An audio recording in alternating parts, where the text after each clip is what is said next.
starting. What's going on, everybody? We're here. We're live. Brand new Poker Live podcast. My name's Sean Gamon, aka Chicago Joey. Before we get started, guys, got to let you know about Upswing Poker. My coach says I got to read these things at the beginning for certain things. So if you don't want to keep losing your money to Randy the Rock, to Tight Tony, to Fun Player Fred, to Billy the Bad Player. I made that one up right now. It's a good one. But if you don't want to keep losing your money, Billy the Bad Player, check out Upswing Poker. Many courses out there. They got the Poker Lab. They got Pop them in Omaha. They got a bunch of stuff on there, man.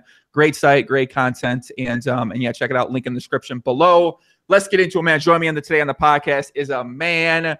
This man, listen, man, this guy right here, he has helped bring poker content to another level on YouTube, working together with Doug Polk on his YouTube poker channel, on his cryptocurrency channel. And I don't know, man, I feel like this guy's been one of the most extremely talented people in the poker world with his creativity.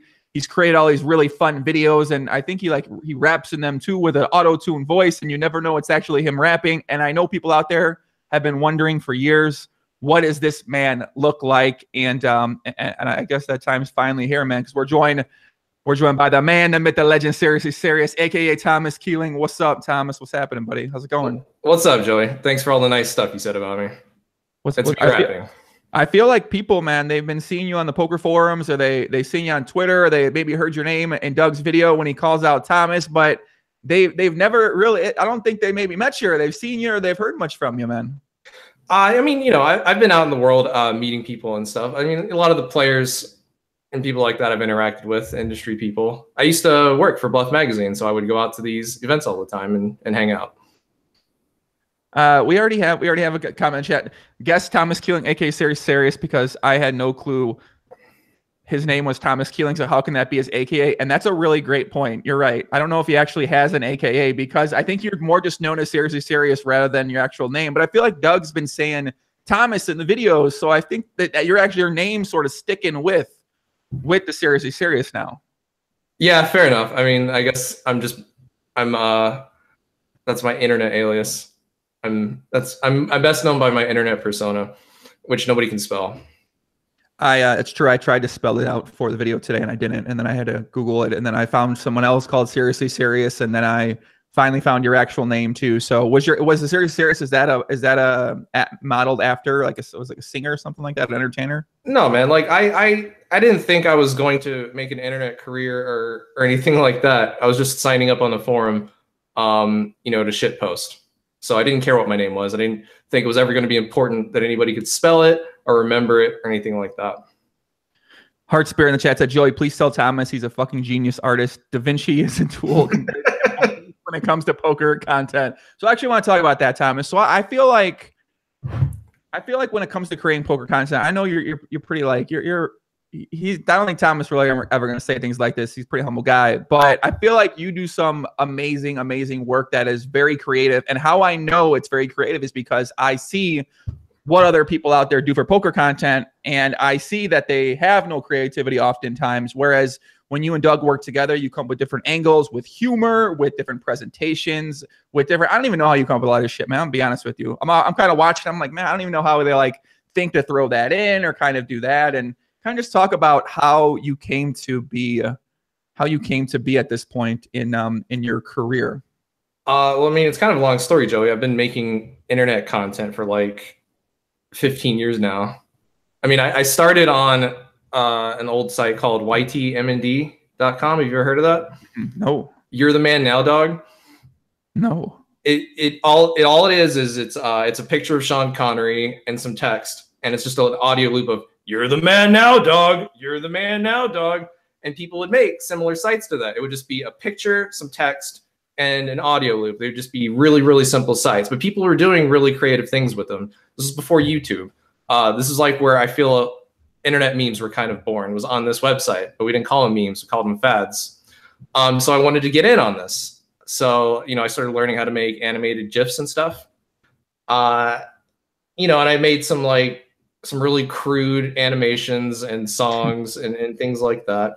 Then YouTube, it came along, and I started making stuff there just for fun. And yeah, I just got a little bit better over time, and people started noticing. So that's YTMD, right? Where when you go on there, it'd be just like a bunch of GIFs flashing at you, and it'd be kind of layered over each other, right? It would either, I mean, sometimes they're just static images, but yeah, sometimes they're GIFs, and they were just kind of just throwaway memes, basically. So you start off doing that, and then how did it kind of come to be where you were involved in the poker world, and then you just decided to create these videos like the black and yellow video about Prahlad Friedman and UB. There's the party in the DOJ. Shout to Black Friday. I feel like there's a bunch. I was going through them last night, kind of watching them all back, and you got a bunch of the really cool original songs out there with lyrics and with creative videos and with nice music, everything. I don't know. I feel like there is a little ahead of its time, I think, when it comes to content. The intent was never to try that hard, Joey. You know, I just signed up on the forums to like do shitty Photoshops and stuff. But I guess the try hard started because there was a contest on the Beats, Brags, and Variants forum. And some guy, for some reason, was going to give away like $1,000 to whoever did the best Photoshop of his friend, Samakos. Do you remember Samakos? Mm-mm. Okay. He's just like some 24 tabling sit and go player. So I decided to just try really hard. And I think I was kind of even bending the rules instead of posting Photoshops. I mean, I did some Photoshops, but I made some videos too about this guy. And I just like chopped his head into like the Matrix and stuff. And people liked those. And I got a lot of good feedback on that. So I was encouraged to just keep trying and getting better and honing the craft and like just making more stuff. So, I mean, I guess I just started making videos about things that kind of made me angry because like the UB thing was going on at the time. And it just seemed like a fun way to sort of blow it all up. Do you feel like you're when you think about the poker industry, do you have, I mean, I know the answer to this question, but do you feel like you have all happy thoughts? Maybe you have some anger thoughts. Maybe you have some thoughts out there of things going on in poker that you're not the happiest with, or what's kind of, because you've been in poker for a long time too. What's kind of your take on the poker industry, poker world? Well, I mean, I started following poker because I love poker. You know, that really captured my imagination in 2003. I think a lot of people have that same story where the poker boom took off and we were all watching it on TV.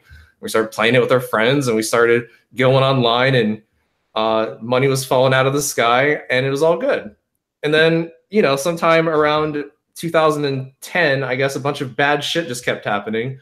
So I don't want to, Joey, I don't want it to sound like I have this super sour, cynical, dour outlook by default. That's just kind of how things have become. And sometimes all you can do is just laugh at the stuff instead of cry. So this comment, I was laughing. He said, Antwerp, hey, Joey, I once told Thomas he was the Cambridge Analytics of the poker world. Can you ask him what he thinks of that comparison? I have no idea what that means, dude. I don't know what that means either, but it sounds hilarious. I want to know what that means. But I just don't quite understand what that means. Antwerp, please. I mean, I know what Cambridge Analytica is. They bought up all that data, that user data of hundreds of millions of people. But yeah, exactly. I don't know. What are you talking about?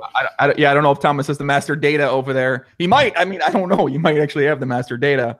But okay, so you kind of, you know, you gave me like a little transition there, so I went there. But I'm going to go back to your own kind of career with content. So you started posting a lot on 2+2, and then at what point in time did that develop into a job with? It was with Bluff you were working with. So at what point in time did that develop into a job with them? Yeah, so I guess the videos on YouTube started getting a lot of views. Some due to like some weird stuff happening. But you know, they just got pretty popular in the poker community. It was around 2013. I was offered a job at Bluff. They just needed a video guy, and I guess I was just known as a video guy in poker. But probably, honestly, was not a great candidate for that job because the job was you take a video camera, which I'd never used before, and you travel around the world and you do interviews with players at poker tournaments, which I'd also never done before. But I made it work and I figured it out. And this is kind of how I started on my journey of figuring out like YouTube titles and catchy things like that to try to like attract viewers and stuff. But I did that for a few years till I got sick of traveling. Then I just kind of took a few years off before I joined Doug and Upswing and some other clients. I should have put that in the title, maybe. Clickbait extraordinaire, Thomas Keeling, aka Sir. Would you say you're expert at creating titles that some might say are clickbait and or create drama or drama-filled titles, as some people in the poker world like to say? You know, I think clickbait is fine. I don't think that's necessarily I mean, actually, it is a pejorative term, right? Clickbait is actually supposed to mean a bait and switch, where you just fucking lie about what's going to be in the video. Like you just deceive people and mislead them. So that's not really what I do. I guess I've just sort of adopted the term clickbait because people call that what we do. Yeah, I always felt like I felt like clickbait was always a bait and switch. Like it says like Thomas is going to show his dick in this podcast, and then he doesn't show his dick. You know, that's like a clickbait right there. Whereas and everyone's disappointed. They might be. Yeah, they might be for sure. But no, you're right. It's like you're not. It's not really clickbait. You're sort of coming up with something that catches the attention and that makes people want to watch the video and tells them more about it in a exciting way. I mean, it's kind of the nature of competition and competing with all the other content that exists out there right now. The way I think about it is like this. You're walking by the movie theater and you see all the posters out front for like this summer's upcoming blockbuster movies, right? Now, of course, you know, those posters need to be flashy. They need to catch your attention. They need to give you some general idea of what the movie's going to be about. So if it's like Iron Man 4, it needs to have like Tony Stark and, you know, the actors and maybe some explosions, maybe some like blue lens flare, you know, something cool. But you know, actually have the actual people that are going to be in it. Don't put like, I don't know, don't put other actors in it. Or you could do that, or you could just have like a black poster that just has white text. It's like Iron Man coming this summer, Iron Man 4 with Robert Downey Jr. And then that's just it. Like, you know what I'm saying? Mm-hmm. You can make thumbnails and titles that are very down to earth and understated. But then it's not doing its job. Because the job is to sell what it is. Mm-hmm. The job, and you know, and you're making a pitch. So do the best you can. So you've been working with Doug now for a couple of years, you mentioned. And what's been the experience like that? What's been the experience with creating those type of things that catch people's attention, and just kind of the process of getting better at that and figuring that out and kind of leading to this point now where both channels are extremely successful? Working with Doug's been a lot of fun. Doug's a very analytical guy. He likes to sit down and break down all the stats of what's working and what's not. I imagine this is very similar to like how he breaks down poker, like, you know, going through the database. Doug loves this statistics. This is true. I've always kind of been like that too, man. Like, when it comes to games and stuff, I've always liked to really churn through the meta games of whatever it is, and, you know, theory crafting and proposing new ideas and testing them out and seeing it works and seeing what doesn't. So I'm kind of wired that same way. So it's been a real fun experience doing a lot of testing and finding some sometimes unintuitive results and figuring out what works. And it's been really satisfying putting those into practice and actually seeing them work. And it was really satisfying doing that on a whole new channel where Doug's not famous and not known in that particular industry, and seeing it work extremely well and having like results beyond, I think, either of our expectations. Yeah, so Thomas is talking about the cryptocurrency Doug Polk channel. So Doug, yeah, as you mentioned, I wouldn't say not very known. I don't think maybe known for poker and crypto space, but not known anything to do with crypto. And then sort of you guys honed this YouTube strategy from poker content, took it into the crypto space, and yeah, turns out worked out very, very well, because now it's hundreds of thousands of subscribers on there. Each video is getting hundreds of thousands of views on there. And I feel like it's very tied to the future of cryptocurrency and where the ceiling for cryptocurrency is right now as a whole. Very unsure, you know, kind of at the beginning of the year, it looked like it was going to be the biggest thing in the entire world.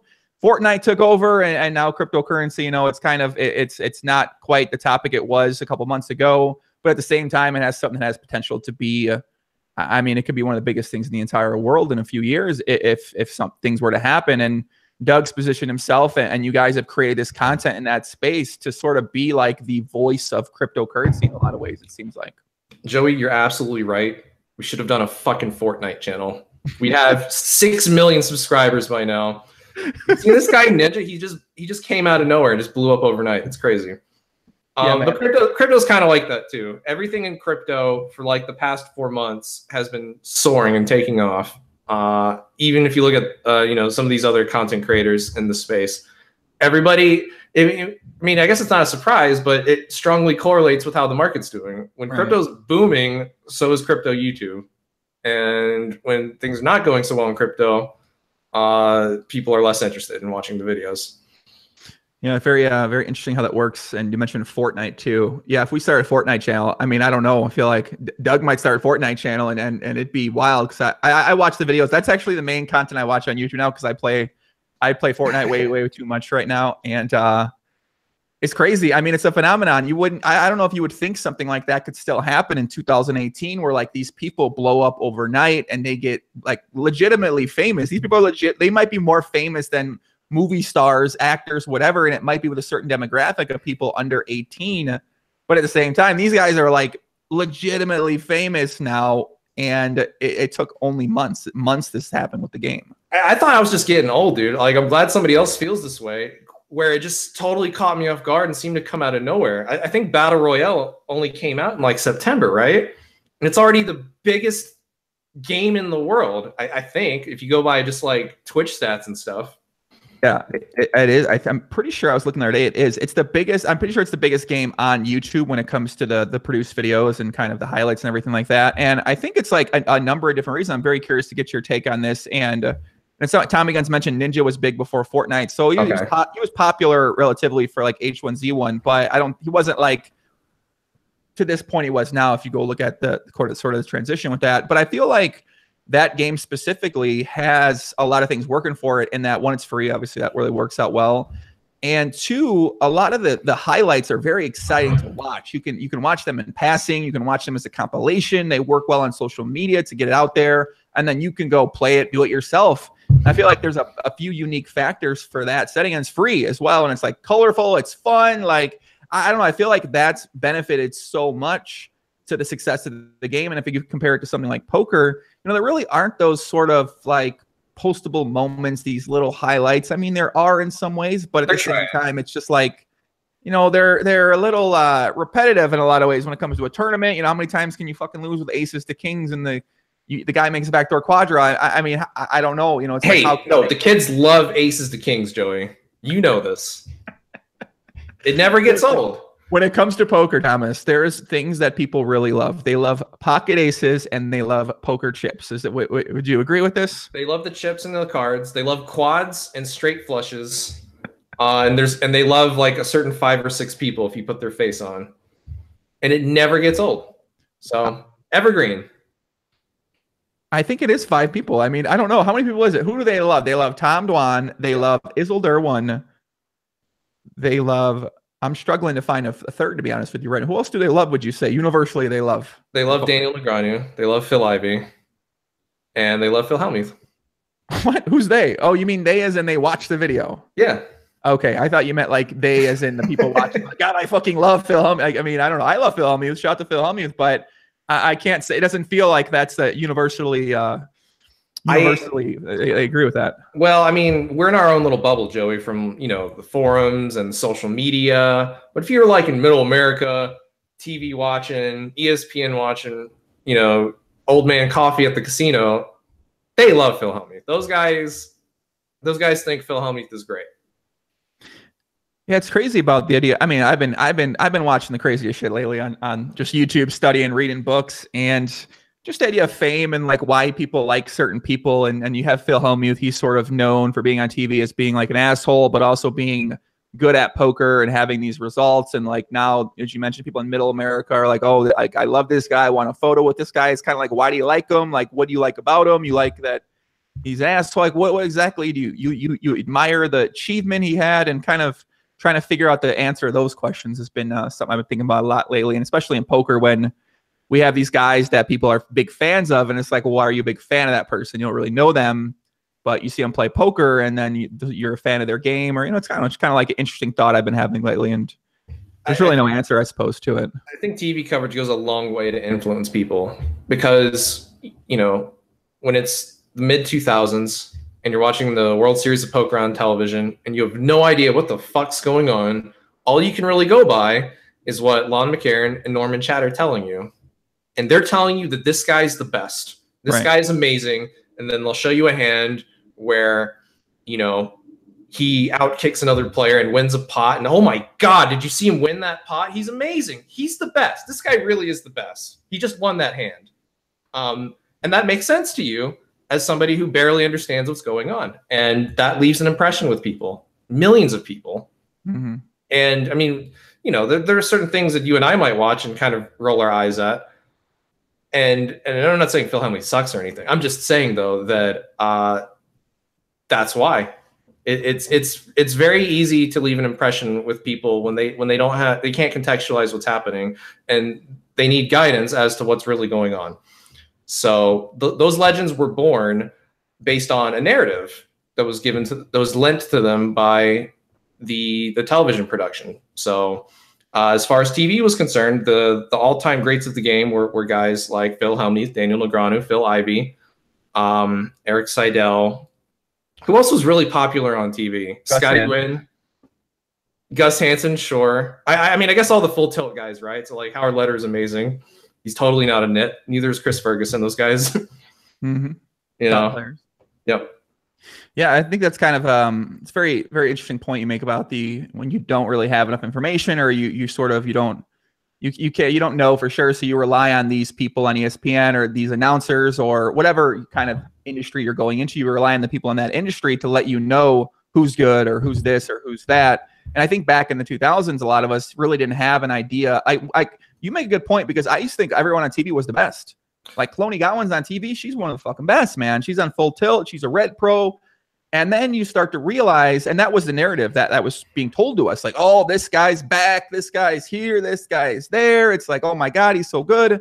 But now in poker, it's not like that anymore. You don't watch a cash game and they're like, oh, this guy's one of the best. It's like, no, that narrative isn't there. Maybe it should be there. Maybe we should start saying these players are some of the best. But I think people are just smarter now when they realize, like, yeah, if you win a tournament, you're not the best. And it's really hard to gauge who's good at cash games, because, you know, you just don't see the people play cash games very often. So you never know who's good or who sucks without online as a way to sort of check that progress. So it's a different space in poker right now when it comes to the idea of creating poker personalities or promoting people or marketing people or anything like that. And that's why you have those 5 names. Those are the biggest names, because when marketing was being done to the extreme, these guys were front and center of that every day. And they also do have some pretty good results too. So that definitely is going to help. You know what just occurred to me though is it's not just TV that sort of creates those myths. I'm not saying they're falsehoods per se. You know, some of those guys that we talked about are great. But the YouTube does it too, man. There is a very common perception about Daniel Negreanu that he's a mind reader and he can put a man on a hand and know exactly what you have. And I think the reason so many people believe this, because I see this all the time from, like, you know, casual fans that think, man, that Daniel Negreanu, he sure is the best. He's got such amazing reads. Have you seen the amazing reads that Daniel Negreanu has? Well, they've seen them on YouTube. There are all these compilation videos of Daniel Negreanu just like out loud guessing what his opponent has. And then sometimes he's right. It's like, wow, holy shit. He just guessed exactly what he has. This guy, he's an alien or something. Damn. And that reputation sticks. Someone said I'm blurry. If I'm blurry, guys, listen, I don't know what's going on with this damn internet here sometimes. If I'm blurry, I need to probably switch out of Hangouts and do something else. But that's a really good point, that Negreanu, I mean, is he not a mind reader though? I thought he's known for always. So wait, he's not a mind reader, you're telling me? I mean, apparently he's making videos about, you know, you got to put people on ranges these days. So I guess that's the thing now. But I don't know why he just doesn't go back to just guessing what people have and being right. That seems to work really well. Yeah, I mean, maybe he'll put a video out about that. And I mean, I guess you mentioned Negreanu. You and Doug, obviously, you guys, you know, you guys and Doug, you guys aren't the. I don't know. I wouldn't say what the relationship is. I don't know. You guys are on a beef or a feud, and obviously you've been there to help create the videos where Negreanu may be mentioned in. And what's kind of your thoughts from just your dealing, seeing his content or creating content that's sort of about him? What's kind of your thoughts on him? Well, Negreanu and I don't have a relationship anymore because he's blocked me on Twitter, so I can't talk to him. I think I lost his number too. So, you know, we've kind of broken up, Joey. We used to be friends though, you know, friendly acquaintances at least. Negreanu used to be a fan of my videos. He used to tweet about him sometimes. He would send me messages on 2+2 and say, "Hey man, these are great. Keep it up." He even told me that he showed Phil Ivey some of the videos once, and supposedly. So this was all super cool as, you know, a poker fan that had never met any of these people. That was amazing to me. And then when I started working at Bluff and I was traveling to the tournaments and interviewing all the players and stuff, he was real nice to me and give me like advice about life and things like that. And it's really cool. And, you know, sometimes I remember one time I was just sitting in a hotel lobby and he was walking through with his girlfriend. He's like, "Hey, honey, that's Seriously Serious. He makes the funny internet videos." I was like, "Oh, this is," you know, it was really neat. So Daniel and I used to get along quite well. But when it comes to talking shit on the internet, I guess I'm kind of an equal opportunity sort of guy. So if you're going to be, you know, defending your evil corporation and saying that Morake is better, then I'm probably still going to laugh at you about it for it, even if I really like you. And I really did like Daniel a lot. He was my favorite player from the Poker Boon days, 2003, when the guys on ESPN were telling me this guy's great, he's the best. I believed him. But it wasn't just that he was the best. He seemed really nice and he laughed a lot. You know, he wasn't boring like some of these other guys. So he was hands down my favorite player for years and years. But I guess things have soured and it sucks. It makes me sad sometimes to see what's happened.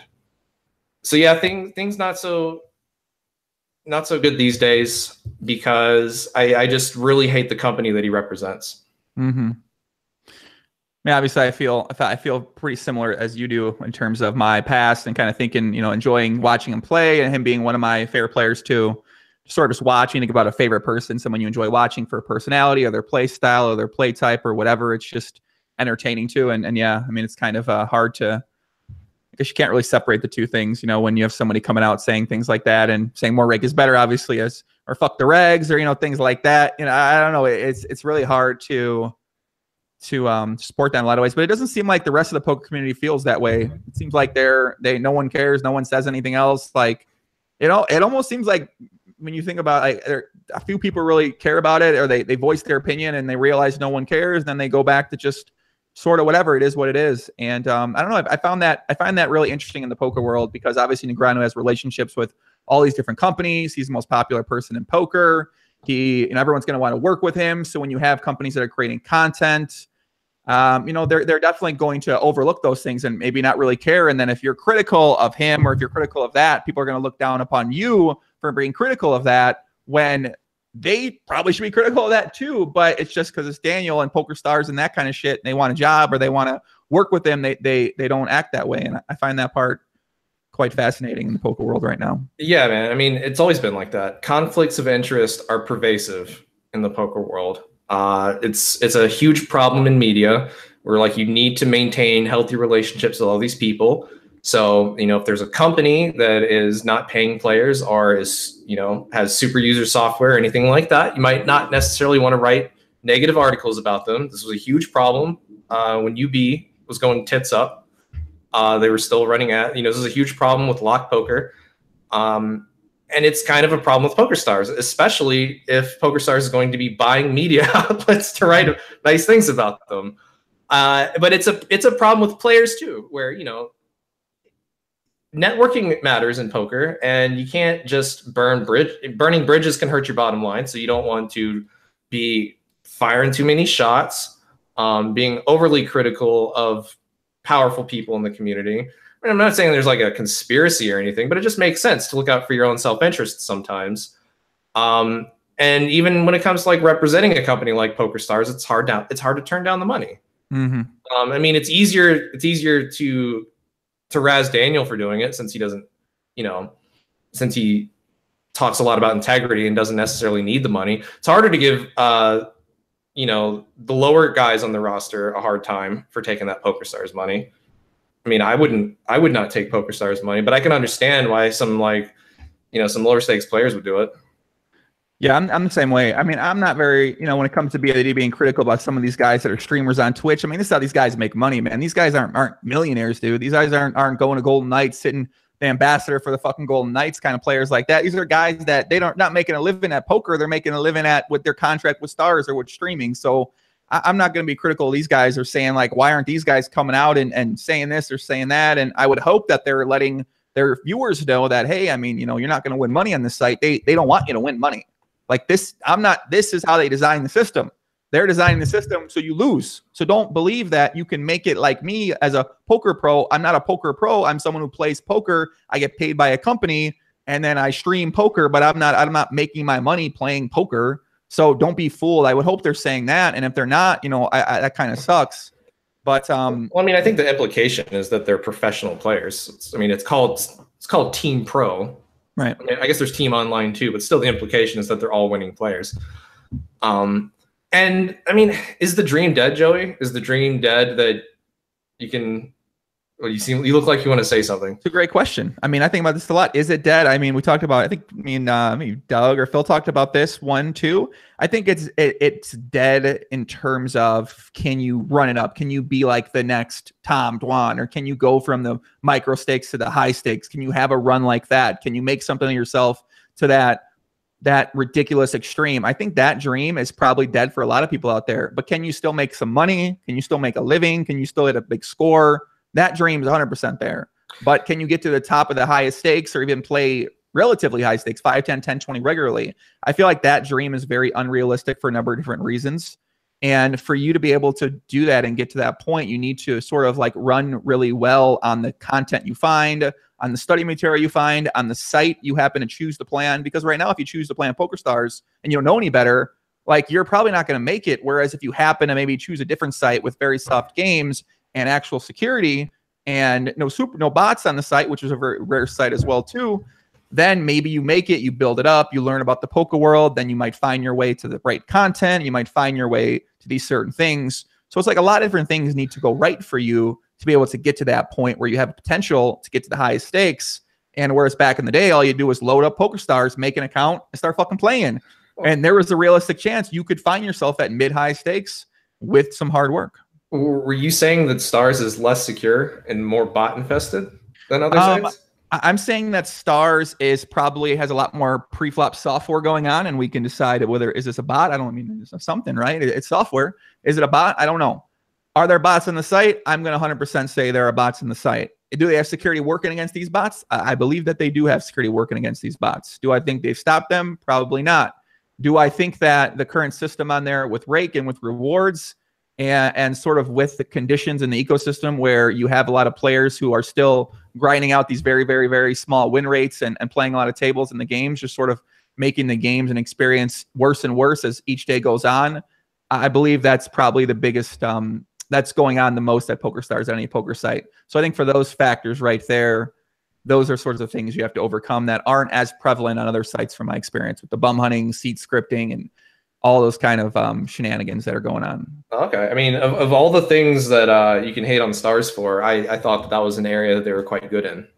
Yeah, I mean, allegedly, and I don't know. It's really hard to know. It's without the players out there doing these exposés as what happened with the PLO botting system. It's really hard to sort of say confidently, are they stopping them? I mean, when they ban them or if they get rid of them, we don't really know. So it's sort of, who knows? I'll put my faith in their ability to do that for right now until I have reason to believe otherwise. But I think it's probably naive, I'm sure, as you know, to say like, oh, they're stopping at 100%, because I think they'd even agree that it's impossible to stop things like that 100%.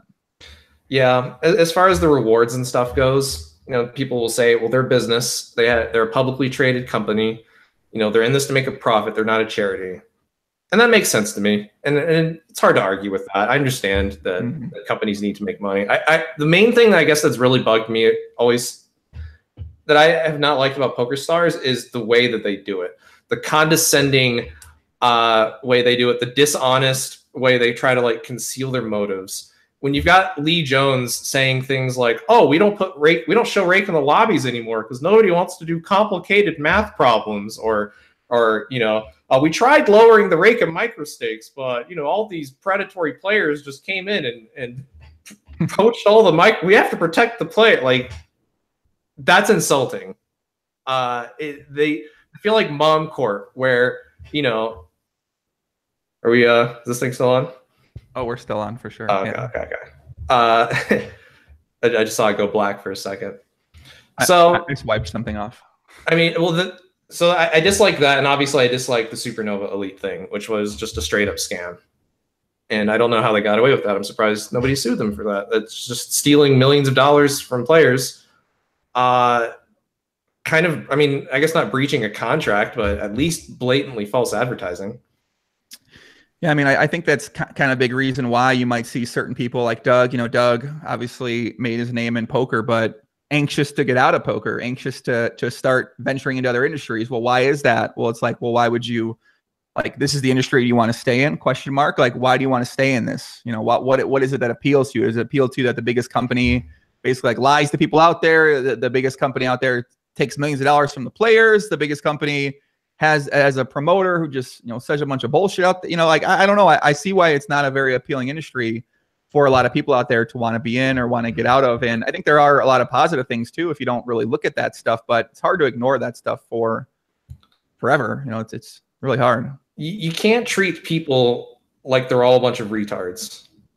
Or maybe that's not okay to say. Like, they're a bunch of simpletons, Joey. You need to treat your customers and your players with respect.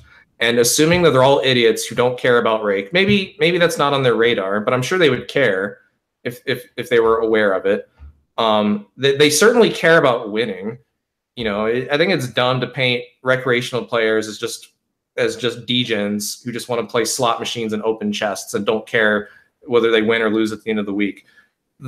Poker, the appeal of poker has always been that you can sit down, you know, even against pros and potentially hold your own, maybe outplay them one hand or two, maybe even be a world champion someday. You know, just with your wits, you know, making like the right reads at the right time or whatever.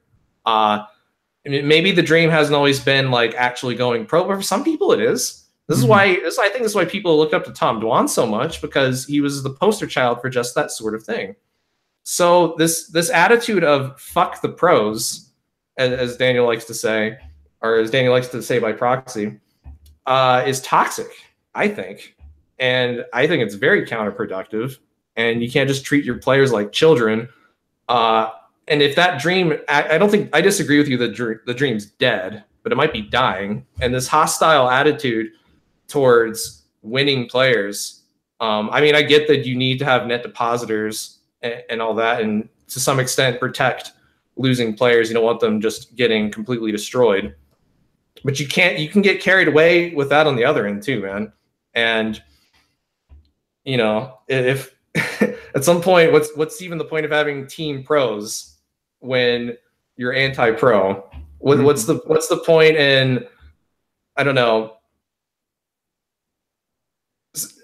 selling the dream if the dream's dying? Yeah, I think you mentioned, you know, I said dead and you say dying. I think that I'd probably agree more with you in terms of dying. Is it officially dead? No. Will there be people that do it? Are there people that have risen these past couple of years? There are definitely people like Linus Love or like Limitless. There are some guys. Oh, hey, Cindy, shout out to my guy, Andrew. There are good people who've been able to do that, who've been able to move up those stakes and be able to reach that certain point. So I think it is still possible, but you know, I do bring up a good point as well too, where they treat their customers a certain type of way. And I think it's kind of funny, you know, we're always so, like, we always have to watch what we say. I mean, I guess good and bad, right? But like, you can't say, if you say, you know, you say some type of word or like that, and it go everywhere, and then people are going to ruin your life. And it's kind of fucking crazy how like on eggshells you have to be with all of your words and what you say. And it's just like, oh, because I said retard? Yeah, it's like, you gotta say, you're like, oh my wait, like, you know, I mean, I don't know. I mean, even before when I first started in the pod, you know, I might have said some things, big girl grind, shout out to the BGG, 160 or above, you know, me and Thomas, we're gonna show you love. 160 below, gotta go, you know, big girl, you gotta go. You know what I'm saying? Like, big girl grind. They're like, oh, yeah, say big girl grind. I'm like, what you mean big girl? Like, I like the big girls. I'm not saying, you know, but now, of course, I'm dating. I'm on the AGG Asian girl grind. I'm gonna have a mixed child, so I'm very excited about that. Congratulations. And, well, I mean, maybe one day we'll see. You never know. I don't know. It's on my goals for the year, but yeah, Tom, I think you definitely make some you make some good points about it. It's just kind of, you know, where does poker go from here, kind of thing like that. You know, you've mentioned you've been a fan of poker for a very long time. I've been a fan of poker a very long time. We've enjoyed these moments in time in poker where we looked at that and we loved it. It was glorious. It was fun. It was like we just enjoyed watching it and paying attention to it. And I feel like where things are going now, I mean, I don't know. How do you feel about, I guess, poker content, the poker world in general, and things right now and in the future? What are your kind of thoughts on that? Well, I'm not as pessimistic as you might think. I mean, clearly things are pretty terrible on the PokerStars side of things, and maybe the online in general. But there's hope, and live is definitely never going anywhere. I mean, live poker is thriving and alive, and there's still people rising through the ranks. And as far as content goes, we're in like a golden age of poker content, where more people than ever before. Are we? Yes. I don't know, man. Absolutely. What do you mean, are we? What are you? So you're watching more poker content now than you did before? Is that what you're saying? Yeah, I kind of am actually. Okay. Yeah, I mean, I guess you're saying that like the high stakes poker after dark kind of days. Yeah. Okay. Yeah. Hey. Okay. Okay. Good. But you know, we're in the new age, Joey. We're beyond. Okay, now I'm liking this better. The new age of poker content. That's for sure. We're in the new age of poker content. I agree. Yeah, we're in the age of vloggers, man. Don't you just love watching vlogs, Joey? Vlogs are everywhere. Everyone's vlogging. I'm just gonna let you continue. Go ahead. Okay, the golden age. The golden age, Thomas. Tell me more about the golden age. Lots of guys are out there making video content. It's more accessible. It's more popular. Lots of guys are out on those Twitch streets working real hard. Shout out to Tonka. Shout out to Lex, Jamie Staples and Jason Somerville and all those guys doing fantastic work. When's the last time you were on Twitch? Were you on Twitch recently? I don't think Jason Somerville is. He still streams? Okay. Well, that's maybe I haven't been watching a lot of Twitch, but I know you haven't. So, I heard that he might. I remember a few years ago he said he had like 1 or 2 years left in him, and then he'd probably hang up the gloves. Is he done? Did he quit? I think he like has a studio here in Vegas, and they did I don't know, they did some sort of heads up stream on Matt Berkey. They had like a little cool thing for that. Very highly produced, looked really good. I like that a lot. And then obviously he's got the run it up with Reno and New Jersey and those type of things with PokerStars. And I think he's been doing some commentary for tournament series and stuff like that as well too. So he's still in the mix, but like before he went so hard every day. I mean, that guy's a fucking madman, dude. 60 days in a row, 27 days in a row, streaming poker hours a day. Man, that's just like that's crazy. That'll shave some years off your life, man. It really will, man. That's draining energy wise for sure. I think it seems that the Run It Up brand has sort of been growing into something bigger. I think PokerStars is like a part of it. They seem to have staff and employees. I've noticed it on social media.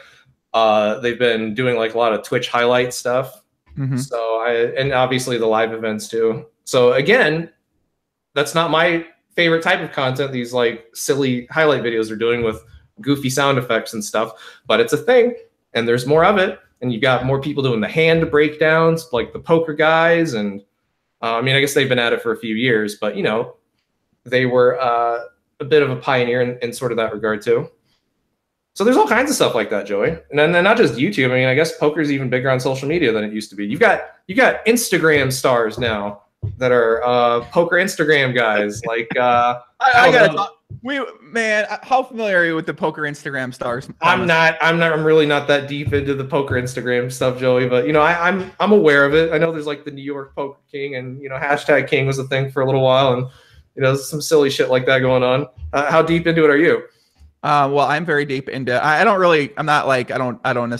know the other people. Like I might see some of their posts like that, but I am familiar with the Instagram Poker Star, and I'm like very conflicted how I think about this, Thomas, because for me, poker, like it's always been this thing where, and this is gonna, I think like Thomas or Tonka used the word the other day, like when I said something, it's like elitist or something like that. I don't think I'm elitist. I just like great players. I like watching. When I watch NBA, I don't watch the G League. I'm watching the NBA. When I watch Fortnite, I'm watching the top players play Fortnite. I'm not watching Jimmy from down the street from Kentucky play Fortnite on there too. So when I think about poker and I want to watch poker, I want to watch players that I think are great, or players who I think are good, or players who I think are some of the best out there. It ain't always like that, man. It's not like that for everybody. I know that some of the other games that I watch people stream, like Dota, sometimes some of the most popular guys on there are like the professional players that are like the top 0.001%. You want to watch them make the sickest plays. But there's also guys that are just straight up entertainment streamers that are funny and are doing like silly strats. and are working really hard and talking a lot and interacting with the chat. And they might only be like a top 10% tier sort of player, but some of those guys do really well too. And I don't know if that translates to poker necessarily. I mean, I guess it does. And if you look at some of the guys that are doing really well on Twitch, maybe aren't the best players, but entertainment. It's a thing, Joey.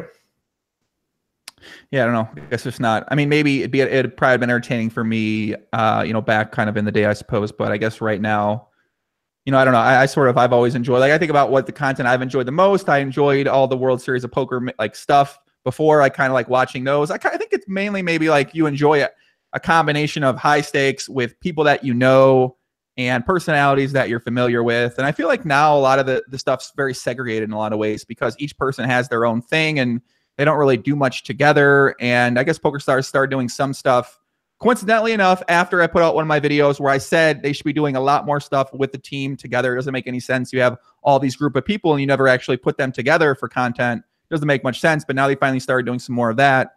But I just feel like we don't see that as much now. But before, that's really how it was all the time. You'd have these names sort of come together and they'd play poker together. And then you'd get to see that poker being played together of these people that you know.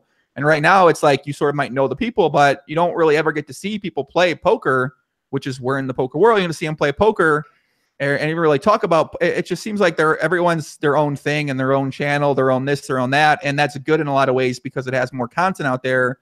But in terms of, I guess, following multiple different people or multiple different things, it's just not. I don't think it's very good. Well, you can't kick off the Marvel Cinematic Universe with the Avengers, Joey. You got to set them up with the Iron Man and the Thor and all that stuff. So, it's probably they're setting them up now. Is that what you're saying? They're getting set up now. They're being built into those. What were you talking about? Because I didn't know what you're referring to when you said Stars is like bringing the team together. Are they doing like collaboration events? Well, they started doing a lot more content with the pros, the two guys from England, Spraggy and Benji. Yeah, like so those guys, and then they're doing content together, but they brought them together with like Lex and with some of the other Team Stars Pros guys who I just can't think of right now. Oh, those duo streams that they do. Well, not those, but just they had like these little tournament series. They had like some sit and goes. They had little things where they had like, I think they played like 8 of them played at a table or something like that. And they all streamed it. And there was some sort of just little things like that sort of bring the personalities together.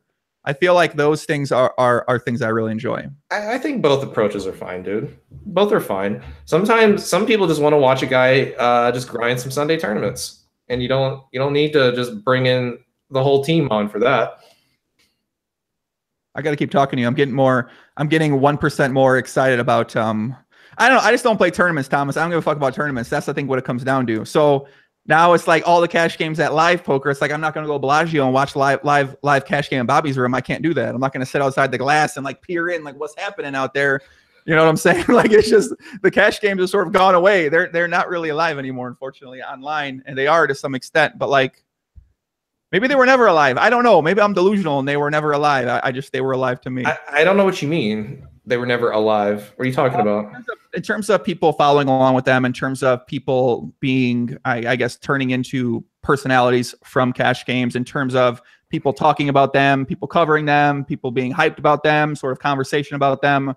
Whereas I feel like it used to be that before when there was a lot higher stakes and a lot of people that we knew. But now people playing online high stakes are mainly people we don't know anymore. A lot of European. I know them, but most people don't really know who they are. So it's just kind of like a different phase for the cash game world and interest, I think. I don't know that there was ever like a lot of news coverage about the goings on of live cash games. I mean, you would hear rumors and stuff that would trickle down out of Bobby's room and the high stakes room at Aria. That might be changing because I know Bellagio has been experimenting with live streaming. Did you know that? Have you seen any of their stuff? I played on there one time. It was they were a little out of line, and I don't know if they've done much since then. It was a struggle. Well, that's too bad, man, because I think that could do very well. I mean, obviously, Live at the Bike has been doing extraordinarily well, and they stream every week, and they're just getting better. But I mean, dude, imagine Live at the Bike, but it was at like Bellagio or Aria or one of these other premier poker rooms in Vegas. I'm sure plenty of people would watch, especially if you got some higher stakes games going. These party poker live games or Poker Night in America games, when they get up into the higher stakes with the bigger personalities, people love that stuff. Wait, that is actually some of the most popular content you can make in poker. Wait, would you pay $10 a month to see that? I mean, I don't know, man. I might sounds like I'd consider it. Man, it sounds like you just said you'd pay $10 a month to watch that. Yeah, I might. Who knows? Well, perfect, because I got the site for you, pokergo.com, where they have high stakes cash games coming up, I think this week or next week, with some of the names that we know out there. Open house. You can sign up $10 a month. You can actually watch that right there. It's pretty cool. Well, I'll tell you what, Joey, PokerGo makes some outstanding content when it comes to their live cash games like Poker After Dark, or their tournaments too, like the Super High Roller Bowl and the Poker Masters. All that stuff is fantastic, high production value, beautiful sets, good commentators. Big fan of Nick Schulman, does great work. That stuff's all great. I have been very critical about some other things PokerGo have done, and this has upset some of my friends that work there. So I'm sorry about that. And I understand that they're having some problems right now with the owner, who is suing his own company, and maybe PokerGo won't be around for too much longer. But stuff like that's what I'm talking about when I talk about the golden age of poker content. We are undeniably in the midst of that, Joey. Think about this more. Golden age of poker content. I'm gonna think about that more. Kev Matt says WSOP as well as on PokerGo. That's true. The World Series of Poker is on PokerGo this summer. It's a real shame though that PokerGo got their fingers in that. Why do you say that? Why do you think so? Well, because I really enjoyed the way that it used to be. And the way that it used to be was the WSOP did it on their own, and they had kind of a cheap and primitive setup. They had an RFID table. They had some webcams on a stick. They had Tuckman in the booth working his ass off every day. Every day. Well, maybe not. Maybe he would take 1 or 2 days off the whole summer. And that was great. And you got almost every final table for the whole summer. They do 60 events, and you could see like 50 to 55 of them. And if there were multiple final tables going on, sometimes you could just watch the stream of that with no commentary. That was fine. If your cousin made a deep run and got there, you could watch him potentially win a bracelet or play against Phil Ivey or what have you. But now it's very expensive and it's very grandiose. And, again, you've got the beautiful sets and the talented commentators and, the ESPN level quality, but you're only getting like 15 events or however many they did last summer. They skipped a bunch. Basically, you're missing a ton of events now because PokerGo bought it. I likened it to that episode of South Park where Cartman bought a theme park, but he wouldn't let anyone in. PokerGo bought the rights to a bunch of WSOP events and now is not letting us watch them when we used to be able to watch them all before. Last year, they did not even cover the 50K Poker Players Championship, one of the premier events of the summer, and you just had to go read about it on Poker News. So I think that's a shame. There's nothing that can be done about it, Joey, because it's so expensive to produce. There's no way they can fix it and just start covering all the events this year. They're going to have to leave a bunch out, and it's just a question of which ones. Yeah, I know last year they just bought they bought the rights, I think, the World Series. So it was sort of pretty quick turnaround time to plan it all out. Kev Matt in the chat said it should be a lot more this year, though. I agree. I've heard that it should be more this year. I mean, I hope they don't relegate final tables to like, I remember last year I walked in the Amazon room, I think it was Amazon room, and there was like just a random final table sort of thrown off in the back to the side. I mean, I think it's kind of disrespectful to the players. I just posted a photo, I think like 2 weeks ago or something like that, of a final table of a 10K event in Monaco or whatever, Monte Carlo for EPT. And like, it literally looks like they're playing in some like future rundown, like abandoned fucking like poker room or something like that. There's like the chairs in the side. They got the PTA table. Everyone signs up when they come in with the stickers in the side there. They have I hope that they World Series of Poker, Thomas, right? World Series of Poker. This isn't Joe and Thomas's fucking poker tournament at my place or at your place. Like, this is the fucking minor leagues, pal.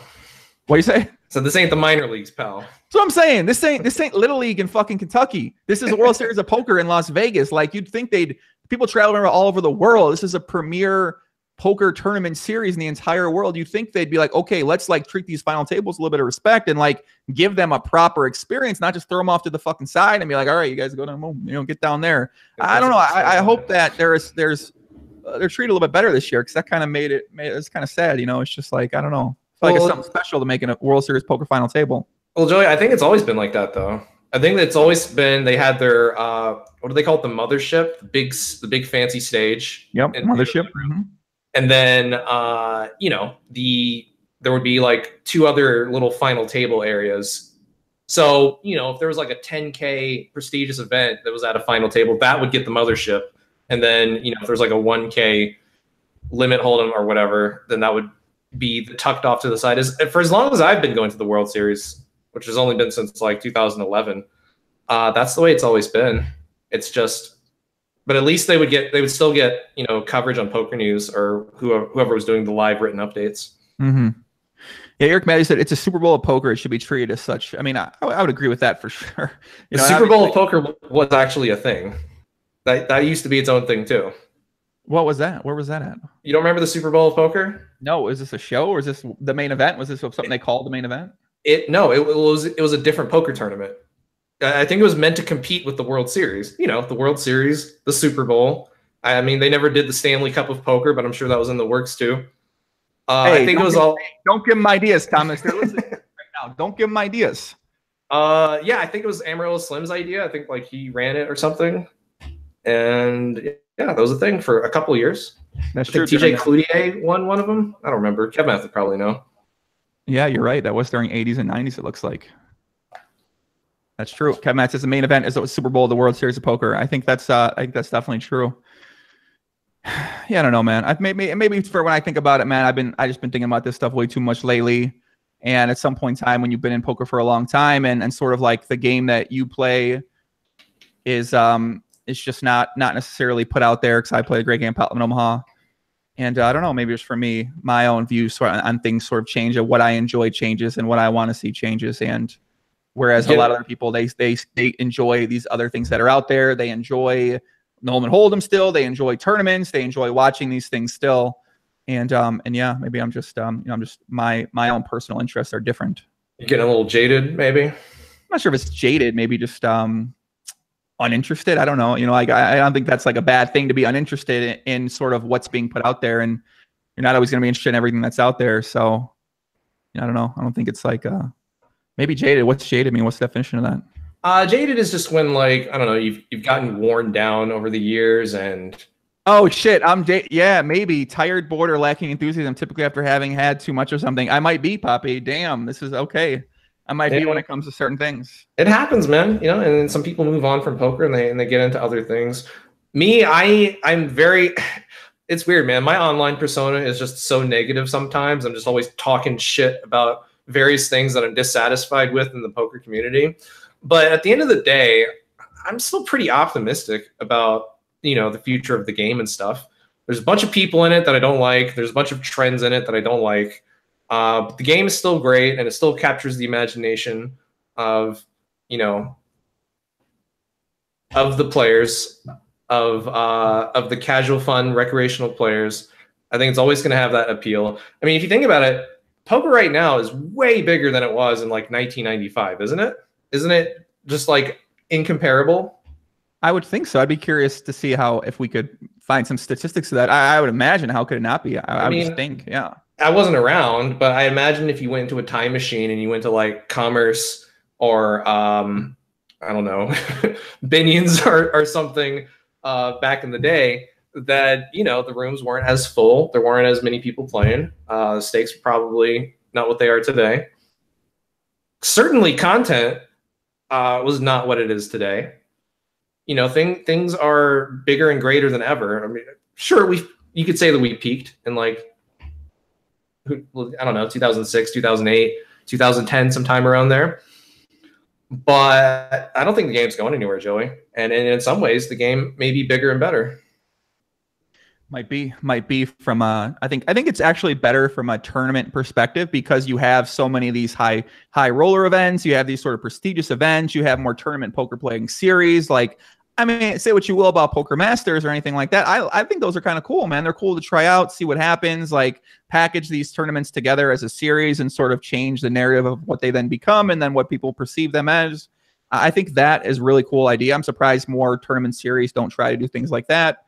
and Super Hot Roller Bowl as well too. And you mentioned sure it's hard. Live at the Bike, they're crushing it out there with their consistent cash games too.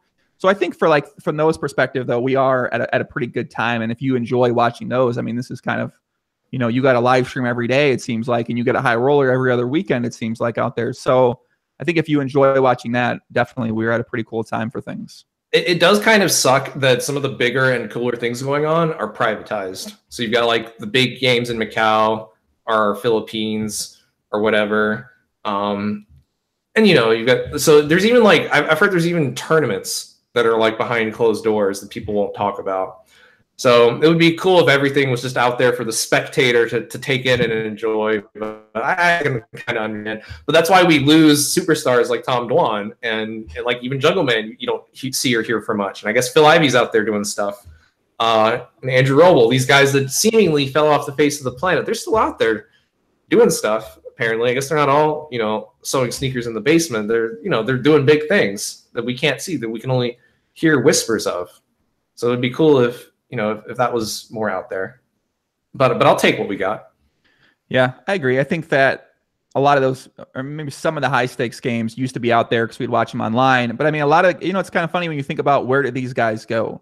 And oftentimes you think about names, think about maybe like Antonio, where did Antonio go? Where'd Phil Ivey go? And it's like, these guys still play poker very often. It's just, they all play live games and they play behind closed doors, and they're usually private games, and they're usually with a nice lineup, a nice mixture. So these guys are still very involved in poker and still playing, but you don't have a company that can maybe get behind that and tell that story. You don't have people who are close to these guys who can like maybe get them to open up a little bit or do something like that. So the stories aren't really being told. And I mean, yeah, it's kind of unfortunate. And I don't know how you fix that. I can't fix that. So it has to be someone else that fixes that. They don't even tell you like what stakes they're playing. Like even just that is rumored. And these are guys that just don't even show up to the World Series of Poker anymore. Like they can't even be bothered to try to win bracelets. It matters that little to them. It's crazy. Lance Bradley says, what about the Kenyan Poker Championships? Once they stream that, listen, if they stream the Poker Kenyan Championships, I would go to Kenya and put my hand in the ring and like to be involved with that. I'm perfectly fine to go with that. I think Lance is confused. He's thinking of the Nigerian Poker Open. Is that a thing? Well, okay.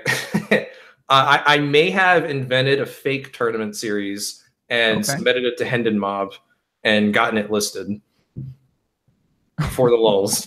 Okay, tell me more. Okay. Really not much more to it, Joey. All you have to do is send them a spreadsheet and you tell them, what events were had, what the buy-ins were, who finished first, second, third, fourth, and fifth. You email it to somebody.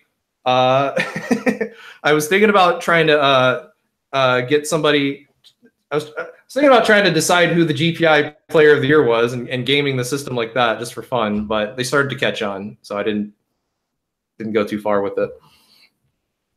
Was it a tournament where the buy-in was the rake was higher than the buy-in, or what was the structure for this tournament? This alleged this faux poker tournament series. I think it's just a standard 1K buy-in, 100 rake. I think it's still there. If you look up Nigerian Poker Open, I think that's still a thing. Oh God, are you serious right now? Do you think we can make up a tournament, some tournaments for me, so my Hendon Mob looks a little bit more legit? We can try. I mean, they might be more on their guard now. Yeah, I don't know. I doubt they're really checking it too hard. So this is the stuff, by the way, Joey, that I think is extremely my favorite thing to do is when you take trolling stuff like that and you make it real and you bring it out into real life. I'm talking about like, putting stuff onto websites or running ads on TV or putting up billboards or things like that. When the memes become real, Joey, that is the height. Let me ask you a question, Thomas. When a meme becomes real, right? Then what's the next stage? Let's say a meme gets on a billboard. What happens after that then? That's the peak. Yeah. You can't transcend that. That's when you've reached peak lulz, and that's nirvana. Well, I hope we all get to experience that nirvana one day, Thomas. Maybe one day. I really hope so. I mean, maybe one day soon. I hope so. I hope it could be soon. Nick Sims says, ask him about the 8th tier poker sites now. It's a good time for it. Thomas, what about the 8th tier? What are 8th tier poker sites? Are those like 8th tier? That's like the underground Swedish untracked sites, I feel like. What's 8th tier? Yeah, the untracked Euro sites of poker forums. You know, I used to post on those quite a bit. Not so much anymore. So what are the 8th tier poker sites? What does that mean? You know, you've got poker. You've got so 2+2, I guess, would be like the top tier. And then actually, it's quite polarized because there's really no 2nd, 3rd, 4th, 5th, 6th, or 7th tier. You just go straight down to the 8th, where you've got like your Skates Poker and your Poker Fraud Alert and Cards Chat and stuff like that. I guess Pocket Fives you could say is like a 2nd or 3rd tier. Clearly, 2+2 has no equal. Okay, I'm gonna go with that. I agree with that. Shout out to Poker Fraud Alert. Shout out to Pocket Fives out there. Those guys. I mean, listen, if I played tournaments, I'd be on Pocket Fives every day. I feel like that'd be my place to go. Sure. I hear they have some great community management there, so definitely check that out. Yeah, I think they definitely got a lot of good people working for Pocket Fives over there. No doubt about it, man. Shout out to them. Someone might be in the chat right now. I don't know. Somebody in the chat apparently has been asking like 100 times about a song that I used to have on YouTube that doesn't exist anymore. What's it called? What's the song? Well, it was called Dice Dice Baby, and it was terrible. So it's fucking gone. Bang bang. Okay. I was in a dispute with another website that I used to collaborate with. So they were profiting off of my work. So I demanded they take all that stuff down. And in fairness, that particular song was a collaboration that was like half theirs. So I took that down. So I wasn't like profiting off of any of their work or benefiting from it in any way. So, you know, so as just to not be a hypocrite, I was like, okay, I'll take this one down too, since they were chipped in on that. I don't want to just steal it. And I don't really like the song anyway. I think it sucked. So sometimes you make things you don't like them.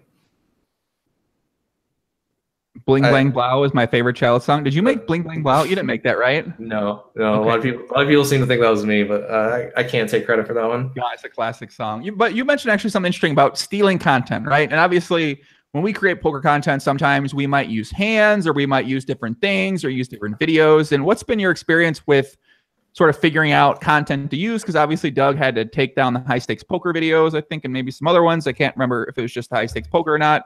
But what's kind of been the experience and the feedback from the community in terms of using content like that?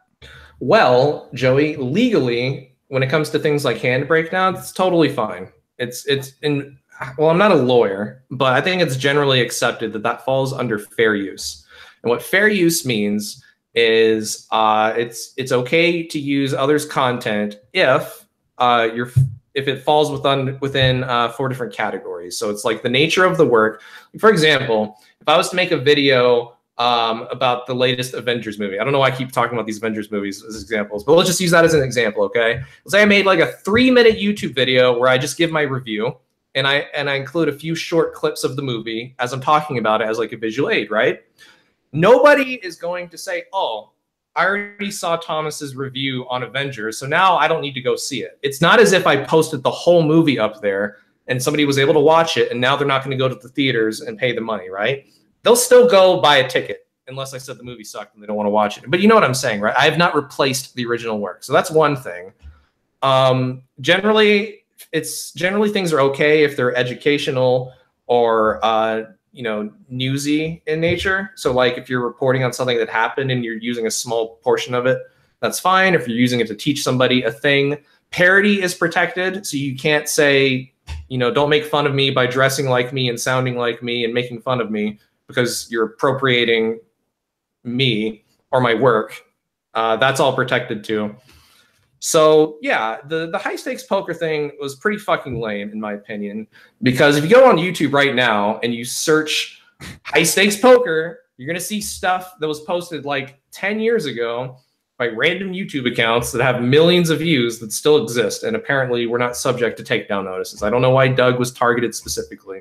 I will say it's interesting that around the time that happened, Daniel Negreanu was being awfully vocal about, gee, how does Doug get away with posting these videos? I don't post videos without permission because I have integrity. So I don't know, maybe he called some friends or something.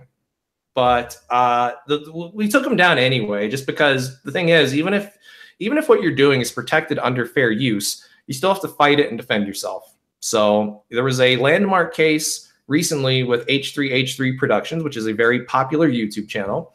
And you know, they made some videos making fun of a guy, and they were using little small portions of his content, you know, to illustrate what they were talking about. And this guy sued them, and they defended themselves, citing fair use, and they won.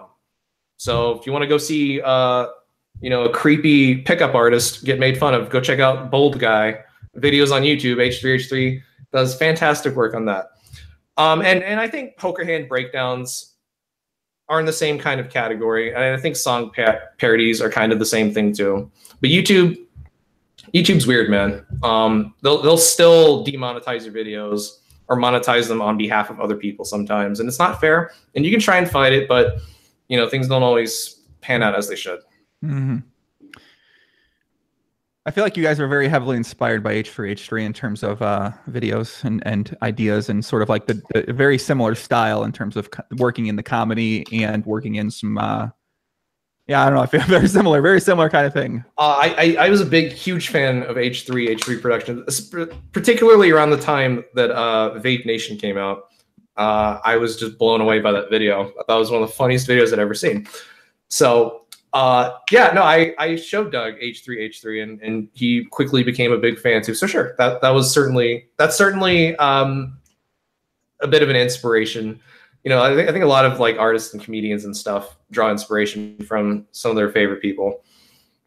What are you doing? I'm doing Vape Nation, bro. That's not. I'm doing my own. I made up my own. I make the beat. I start. It's because there's a girl I used to know from my old gym, and she used to talk about, yeah, Vape Nation. So I'd always like troll her with, you know, listen, it's out of line, but that's the out of line version for sure. I was definitely doing the out of line version for sure to her, no doubt about it. Listen, man, you know, she's a nice girl. Shout out to her. I miss her a lot, man. Shout out to her. I'm married now, Thomas. Shout out to her. You're a married man too, actually. That's a good thing. Yeah. Definitely a married man.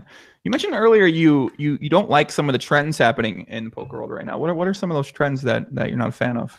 Oh, well, let's see. I already touched on the Poker Go thing, right?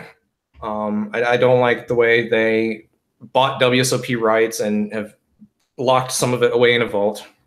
That sucks. I don't like this trend. I mean, we've talked a lot about Poker Stars too, and you know, doing player hostile things and spinning them as being very positive things. Actually, I get why it's smart to do it, but I dislike the way that they keep poaching. Maybe not poaching, but you know, they see, oh, Twitch poker is a thing. This is going really well. We need to get in on that. So they just buy up like some of the more popular streamers and make them pros. That seems kind of lame. But I get it. It makes sense why they would do that.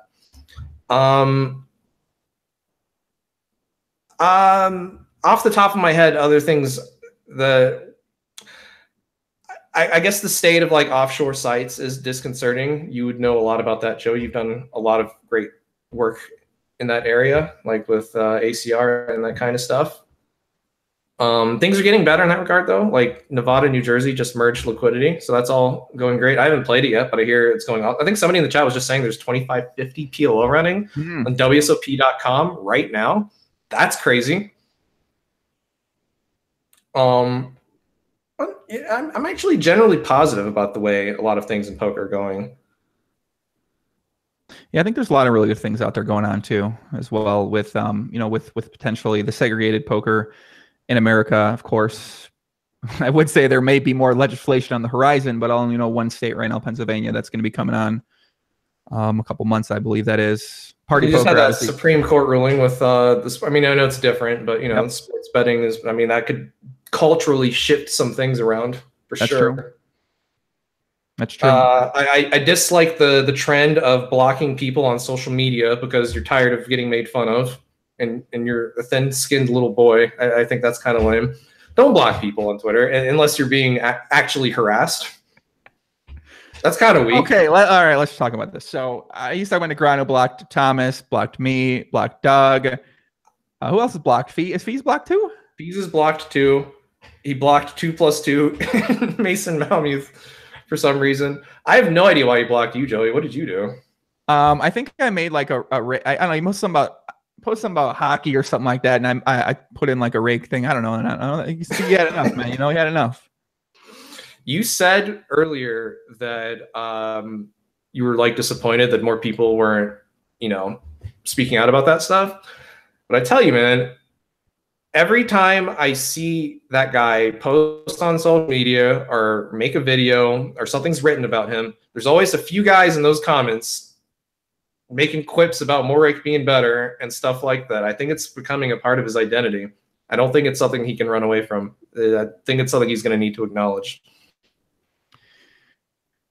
Well, something tells me that will not be acknowledged. I mean, I don't know. I feel like here's what's happened. Like eventually maybe he stops working with stars and then he comes out and says, yeah, you know, it was fucked up. I agree. Like I made a bad decision. You know, I was taking the money from them and I may or may not own a piece of that, a percentage of things. So I felt like it was in my best interest to say that at that time in my life. But right now I look back on that and realize what a disservice it was to the poker community as people, and you guys have turned me and made me into the poker ambassador that I am and helped me become one of the most popular poker players in the world. And for me to turn my back on you guys as the professional poker players in to support this Amaya company who took over PokerStars and then tried to say fuck the players and those sorts of things, for me to say those things, you know, I probably shouldn't have done that.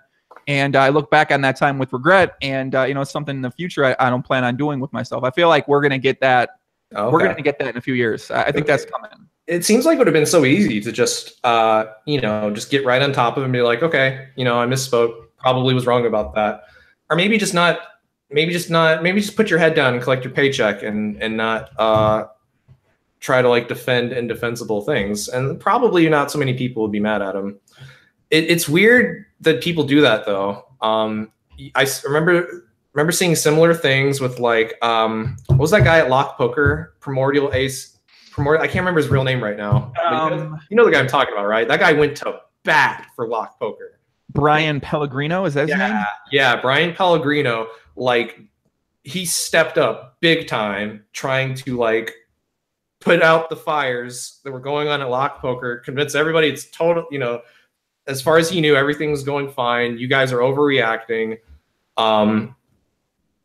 I don't know why he did that. I don't know why he felt the need to stick his neck out there like that. And I remember Joe Sebok did a lot of that too, and just destroyed his reputation by doing that. It just fell on a grenade for a company.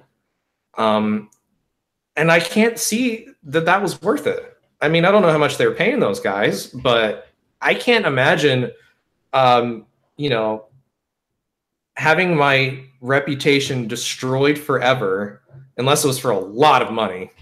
I mean, I guess Daniel's probably being paid enough for if eventually his name is tarnished as heavily as that. But like, don't really get why Pellegrino and Sebok were falling on those grenades, you know.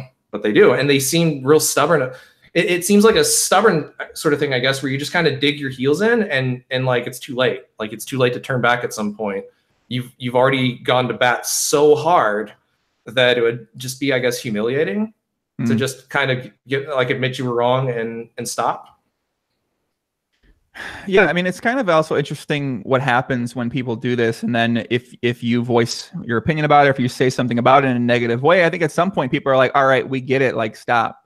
You know, like you don't have to keep saying Negreanu doesn't give a fuck about this or that. Like we understand he doesn't, it's cool. Okay. Or like ACRs, cheating's happening on there, like we get it. Okay, there's cheating happening in ACR. They don't have security, like we get it. Oh, people get tired of hearing about it? What do you say? You're saying people get tired of hearing about that stuff? Yes. Okay. Yes.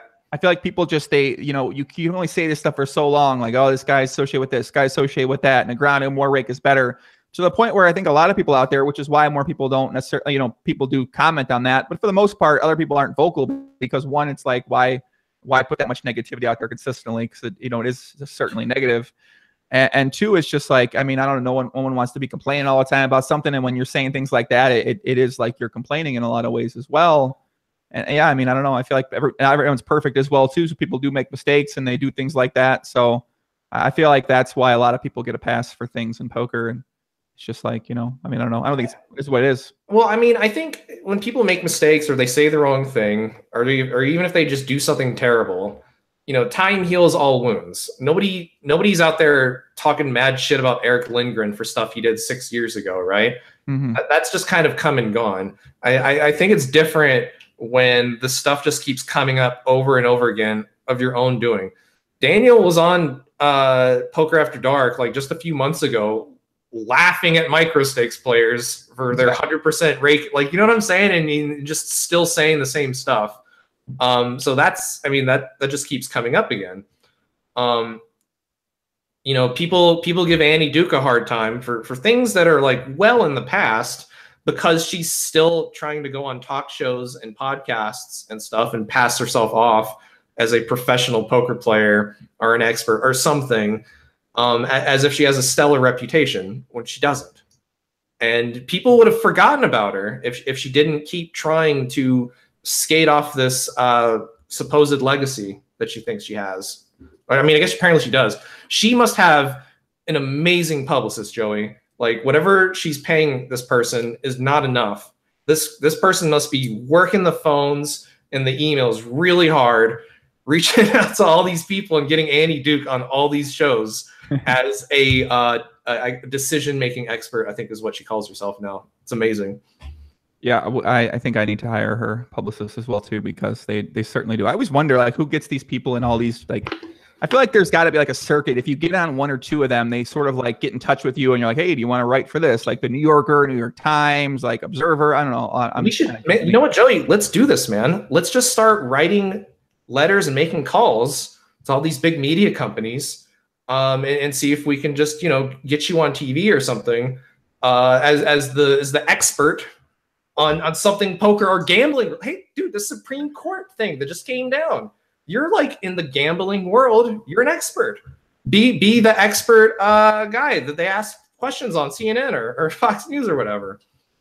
Yeah, how do we get there? How do we get to that point? Do we got to message them? Do we got to say, what do we got to say to them? You know, I think that's how it works, man. Because clearly these people, nobody is beating down Annie Duke's door saying, please come on our show.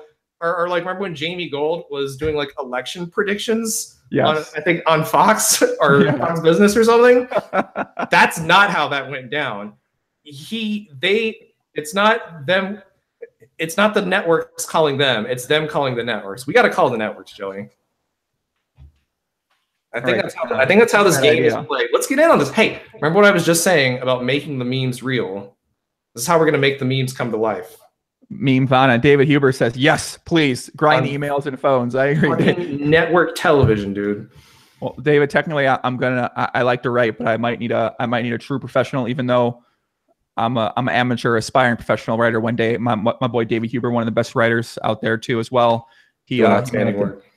Yeah, man, I love his work a lot, man. He might have to have a little assist with some of this writing stuff we do. That's true. Let's see if we can get some articles out there as like a gambling expert or something like that. I've actually been thinking about that with the Supreme Court ruling. I wonder how that's going to change the landscape for betting, sports betting content, like software out there, different companies out there, training. I feel like that entire industry is going to turn into something much bigger than it is now, and I wonder what's going to change. What would it look like? I'm very curious on that. I have no idea. I mean, my understanding is that it's still going to come down to like individual states and what their laws are regarding sports betting. I saw Jessica Wellman saying, like, for example, Utah is probably not going to get sports betting anytime soon, but some other states might. So that could be good. But Joey, do you remember that time a bunch of people donated to Barry Greenstein's charity to get him to say LOL documents on high stakes poker? Yes. We can do that again. And this could be our ticket in. This Supreme Court decision is it's got a lot of people talking in the mainstream, you know? That's true. This is a hot topic. It's probably going to be covered on these big network news shows for days to come. And they need people who are knowledgeable in this subject. And anybody can be an expert these days, Joey. Annie Duke's a fucking decision expert. You are a gambling expert. I think we can make this happen. We need to decide, what might be funny to sneak in on air. Maybe like an inside joke that only we would get. I think we do. This would be hilarious if I get on network television speaking. I mean, listen, I guess I could speak about gambling. I obviously have a lot of experience with gambling and a lot of experience in that. So it's not like I'm with sports betting, of course, no, not. But at the same time, hey, you've done some, you've done some DFS shows on YouTube. True. You've had very prominent figures in the community on your show. You're a bit into that word. Close enough. None of this matters, Joey. None of this matters. That's not. You don't actually have to be an expert. You just have to say that you are. You just need like the flimsiest of receipts, and they'll be like, okay, this story checks out. What do you think we should go for first?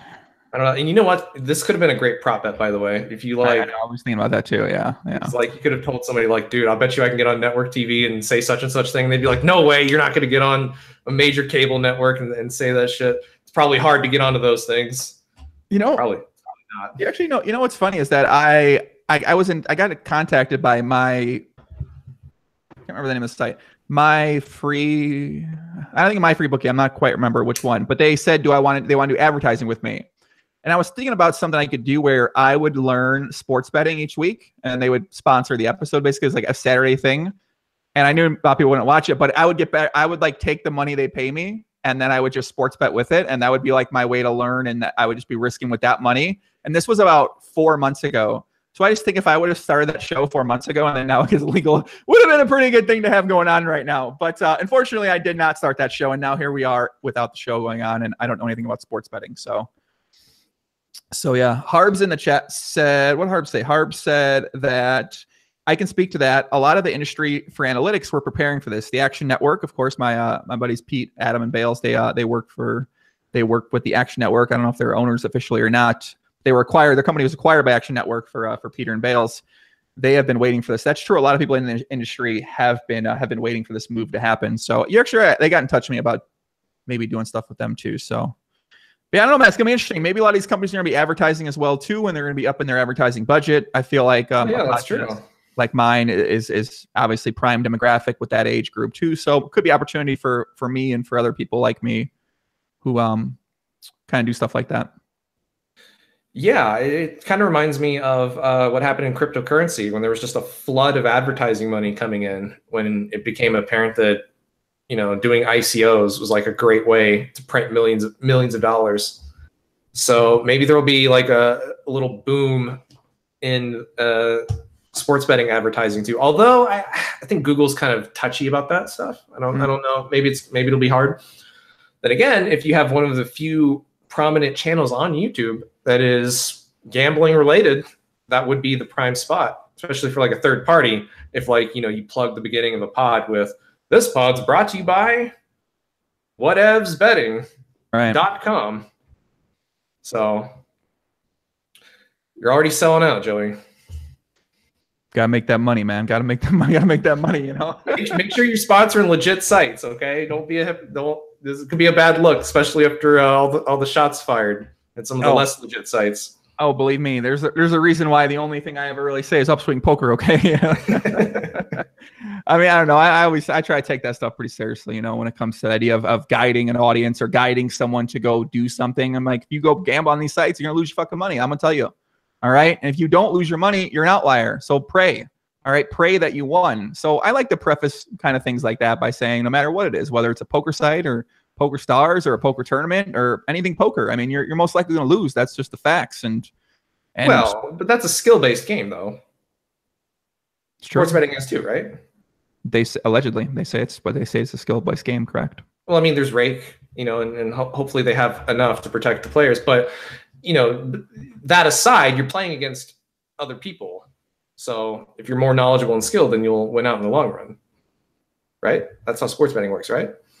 I don't know how sports betting works. I'll be honest with you. I wish I made the start of the series 4 months ago. Okay, I don't know. Don't admit that. Okay, we got to get you on the news. You can't admit that you don't know shit about sports betting. I have an idea how it works. Listen, I have an idea. We need to get the Supreme Leader. It sounds like out there. Throw it in your face. All right. They're gonna say, Mr. Ingram, what's this clip we see where you said, "Yeah, I don't know shit about sports betting." I'm gonna learn about sports betting. I know about gambling. I'm gonna learn about sports betting. We're starting a series, learning sports betting. That's what we're learning. Starting. Okay. Here, guys, I have some questions from the chat out there. Somebody asked about AA, Anglin Alec. Thomas, you're the main culprit for these allegations about deceptive editing done by AA, Anglin Alec Torelli. What are your thoughts? Well, I mean, I actually know your thoughts, but what are your thoughts on AA? That's a hard thing to say. AA, Anglin Alec's allegation. AA, Anglin Alec's allegations that Alex Torelli. Alex Torelli. So AA, Anglin Alec Torelli's allegations that you misedited the video to make him look worse than it was. You know what they say about like don't judge a book by its cover? That's a true thing. I believe that. You shouldn't judge a book by its cover. I am guilty of having done that though, because my first impressions of Alec were negative because he just seemed really phony and douchey and stuff. And I was kind of mean to him on, you know, some of the things I would post online. I would post some mean things about Alec and felt bad about it for a while. Now I don't feel bad because I guess I was my intuition was correct.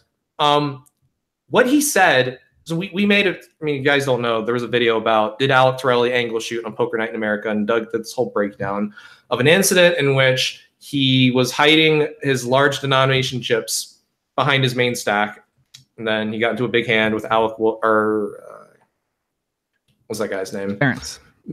Mr. Wolf. Yes. He got into a big hand, and the guy misinterpreted how big his stack was and lost like 10K more than he was expecting to. So that became a big thing. Alec was silent for like 2 months, didn't respond to any of this stuff. Meanwhile, Doug's video is getting like 200,000 views.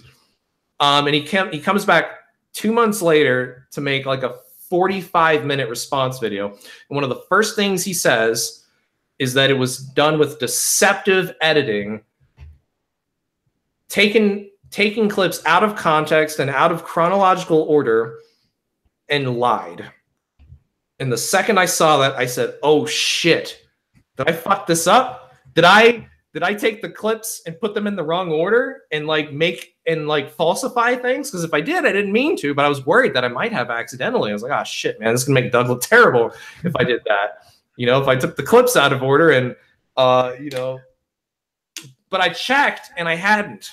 Alec was just making that up. He was just lying about it, which seems like a really cavalier thing to do, to lie about something that's falsified. You can just go check the tape. You'd be like, oh, they took it all out of order. Let's go check the tape with the time reel on the bottom and everything. Oh, that's not what happened? You're just full of shit, Alec Torelli? Oh, okay. I mean, it's really bold. It's a strange thing to do. But it's provable. He's full of shit. There's nothing deceptively edited. Everything was chronologically done. It was just a really weird, I guess, desperation attempt to clear his name. I mean, I don't know what his intent was, Joey. I mean, maybe it was an accident. I don't think even Doug was making any hard statements about what his intentions were. But the physical thing, like what actually happened on the tape, is self-evident. So no deceptive editing there. That really kind of pissed me off. And he still says it. Like he you know, when people ask him about this, he keeps repeating that. Kind of pisses me off. I mean, he said it on the Live at the Bike show I did with him. He said that the editing was, I mean, he said it again. I was like, well, and people were like, why are you upset? I'm like, well, listen, they're like, he's calling my friends liar. Like, he's saying that you and Doug are lying. That's what he's saying. Like, he's saying, I'm like, that. Did he trot that out again on your Out of Line at the Bike show?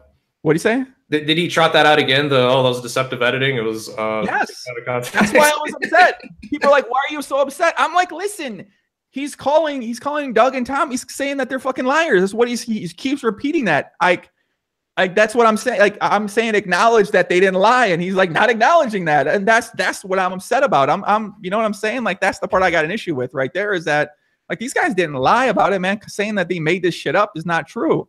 So just say like, yeah, I fucked up, man. You know, I'm an idiot. I fucked up. They didn't lie. I said that, but they didn't lie. That's true. That's what happened. But how hard is that? How hard is it to just say, my bad, I fucked up? I mean, don't know. Apparently, I think it's easy for me. I'm going to say I fucked up, man. You know, things happen. You make mistakes. A lot of the things we've talked about today are situations where you could have just come out and said, my bad, I fucked up, and the whole thing would have blown over. But instead, people just dig in their heels. And I mean, I don't know, maybe Alec believes what he says, or you know, maybe some of these other guys do too. But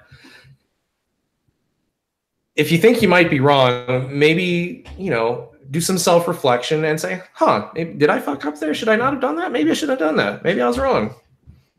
It could really save you a lot of trouble down the road. I'm not saying you should admit to fucking up when you didn't. Like, you know, if you really didn't, then stand your ground. But be careful with that, because it might make you look like an asshole. Yeah, I agree, man. I agree. What do you got planned here for coming up for World Series? You got obviously cryptocurrency is always kind of going on with working with videos, working with Doug, and kind of creating content. What do you got planned coming up here? Personally, no hard set plans. I'm thinking about playing some World Series events this year, which I've actually never done. I've never played a WSOP event before, so I might Might get in the mix a little bit this summer, just for fun. Yeah, I'm just gonna stay on the content grind, man. Probably making some videos with Doug, making some videos with some other people, as I happen to keep chugging right along. Are the other people you work with? Is that known who you work with, or is this like a secret stuff? I mean, it's not a secret, but I do some stuff for Upswing. In poker, I've started doing some videos with Poker Night in America. I'm just sort of managing their YouTube channel now. Just took the reins of that like a week ago. And I do some stuff with Pocket Fives. And, stuff like that. I don't primarily, I mean, I would say Doug and Upswing are probably like my primary clients, but, I'm doing some other stuff too. Have you ever considered about asking Doug for 5 times raise? Doug's been very good to me. I really have zero complaints. That's not the question, Thomas. The question is, have you ever considered asking Doug for a 5 times raise? I mean, I guess I could ask, but I don't think I could justify a 5x raise. I think you could. I'm serious. I mean, listen. I think you could. I think you could. You can pull what was that guy's name? You pull I can't remember his name, but you can pull that where you just say, "Fuck, I want more money, man. Business decision. I want more money." Oh, Jay Scam does. Or I'm walking out. Exactly. You can just leave. I mean, I don't know. You just leave. Like, you got a contract? Fuck it. I'm done. I'm gonna let people know I'm leaving, man. Let the customers I'm gonna let them know. I got the technicality. Listen, for business, man, it's just business, Thomas. It ain't for business. You know what I'm saying? Sure. I might have shaken your hand and looked you in the eye and made a gentleman's agreement. Fuck it. That's what I'm saying. Customers paid for this shit. I just started it. Fuck it. I ain't running it twice. Fuck that. I know. I want a raise. You just signed for a new thing. I want a raise or I'm quitting. Like, what the fuck is going on? I don't get it, man. I don't know. You don't do that? Thomas, you didn't do that? No, I didn't do that. I'm not playing hardball, I guess. Maybe I need to work on my negotiating game. Yeah, I don't know. We got not a good businessman is what it is. Trying to get me fired. Yeah, I'm going to get Thomas. I'm very confident I'm not going to get Thomas fired. And if Tom, do you remember? I always kind of think back to this. I remember one time we were chatting, and I don't know what you were doing at the time. Maybe some stuff with Bluff, and I said, I think your videos should have more views. Do you ever thought about doing stuff in the rap or hip hop world? Because if you made these like funny meme videos, they would literally crush. Like, they would just fucking crush. If you made the same videos in like rap or hip hop about these different people that are in there, it would just destroy because they're so creative. Yeah. And have you ever thought about doing something like that? And you're like, not really. I was like, man, I feel like poker is underutilizing. They're underutilizing the talents, the creation, that sort of thing that you have. So kind of seeing what's become with you and Doug and with Upswing and kind of creating the content on YouTube. I'm very happy to see that because I always felt like you had the potential to, like, I mean, I know people really like your shit, but like, I feel like more people should watch it, more people should see it. And it's really cool to be able to see that now. I mean, the videos have 30, 40 million views. Is that what are the views up to right now? I don't even know, man. It's a lot across both channels. But thank you. Man. Thank you. Appreciate that. I did used to think when I was younger that it would be fun to be a ghostwriter for like some big rap artist. Probably would be fun. I think that might be something I'd be good at. Be a ghostwriter. I'm very sure you would too, because you I mean, obviously you've written a lot of your own stuff too. I'm sure you add in little things or add in little jokes if you and Doug are kind of brainstorming and going through ideas. I'm sure you bring a lot to the table. You have a very sarcastic personality as well too, so I feel like you also bring a lot of cool stuff to the table like that. Yeah, it's a team effort, man. We sometimes Doug will ad-lib jokes on the camera, just in the moment. He'll just improvise stuff, and sometimes I'll improvise jokes in the editing process. And a lot of times we'll just discuss videos beforehand and figure out what we want to do. And it's just kind of a big brainstorming session. It's a lot of fun. Yeah. And it kind of makes me wonder what it would be like to be in a writer's room for like a comedy show. Like, I can only imagine how much fun that must be to be in a room with like 10 people doing the same thing. I've never seen that. I mean, I guess there's that South Park documentary I saw, but that's different because there's cameras rolling, people behave differently. But I imagine that would be quite a fun environment to be involved in.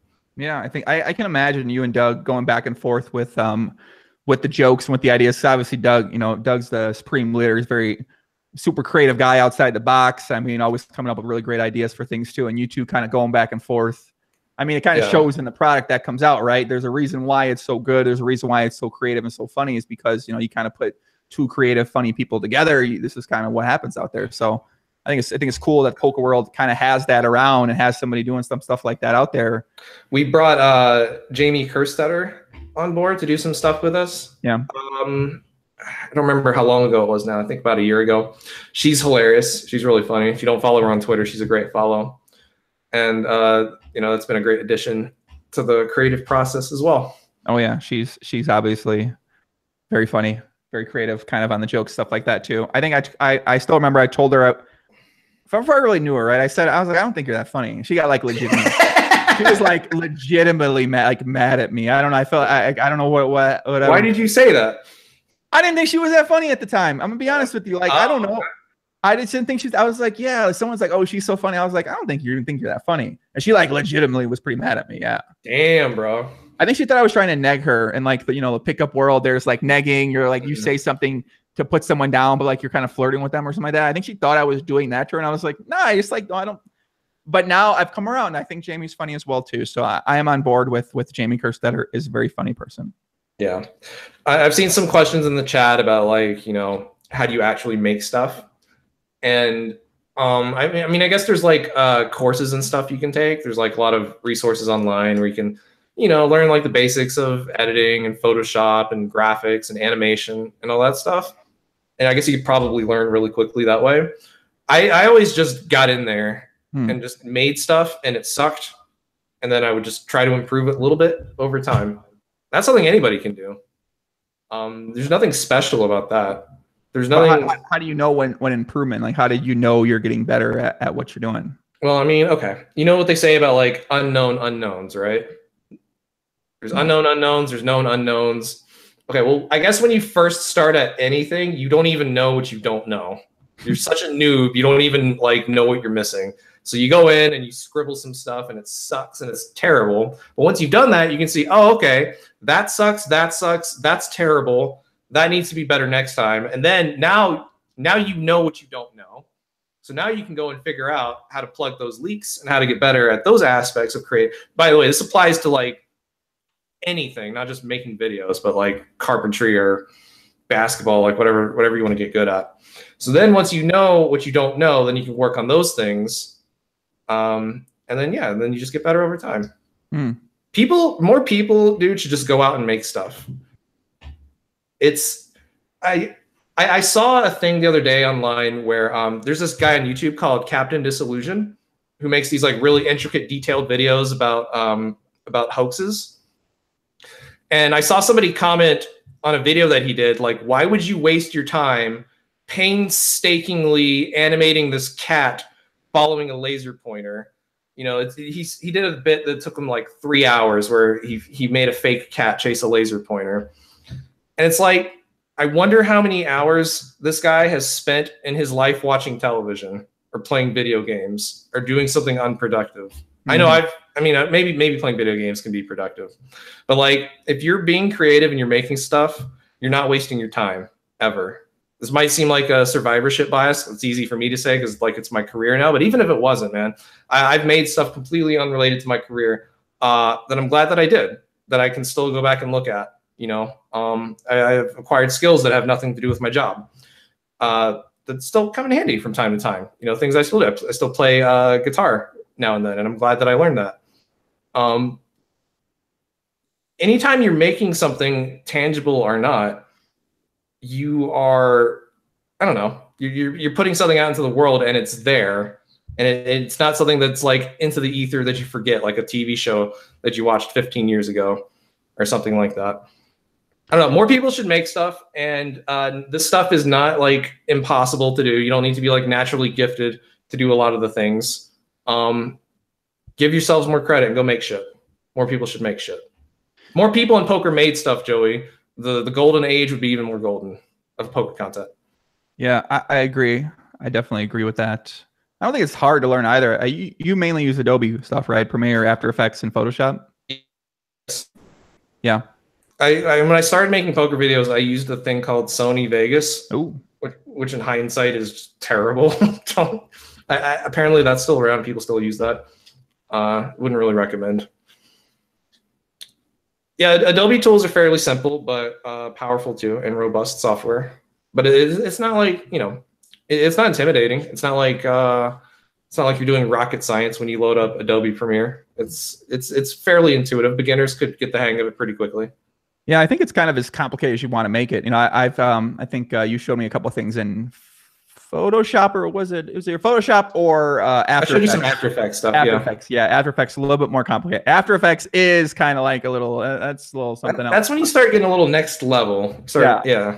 Yeah, I like After Effects a lot though too. It's very I find it insane the kind of shit you can create in these things. You change one effect and like it just changes your entire text or your photo or your video, everything like that. Hey, you were having fun with that, right?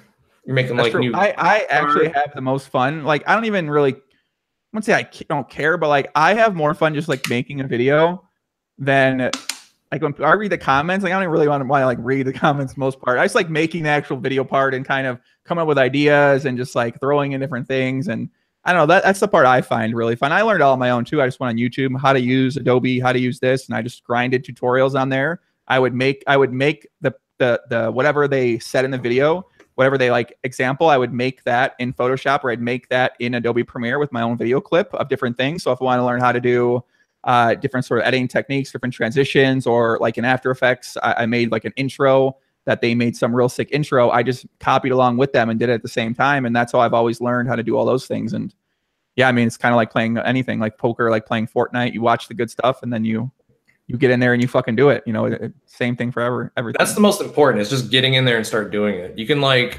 get analysis paralysis by just reading stuff and, you know, trying to like look at all the guides and never even getting started. You just gotta get in there and do it.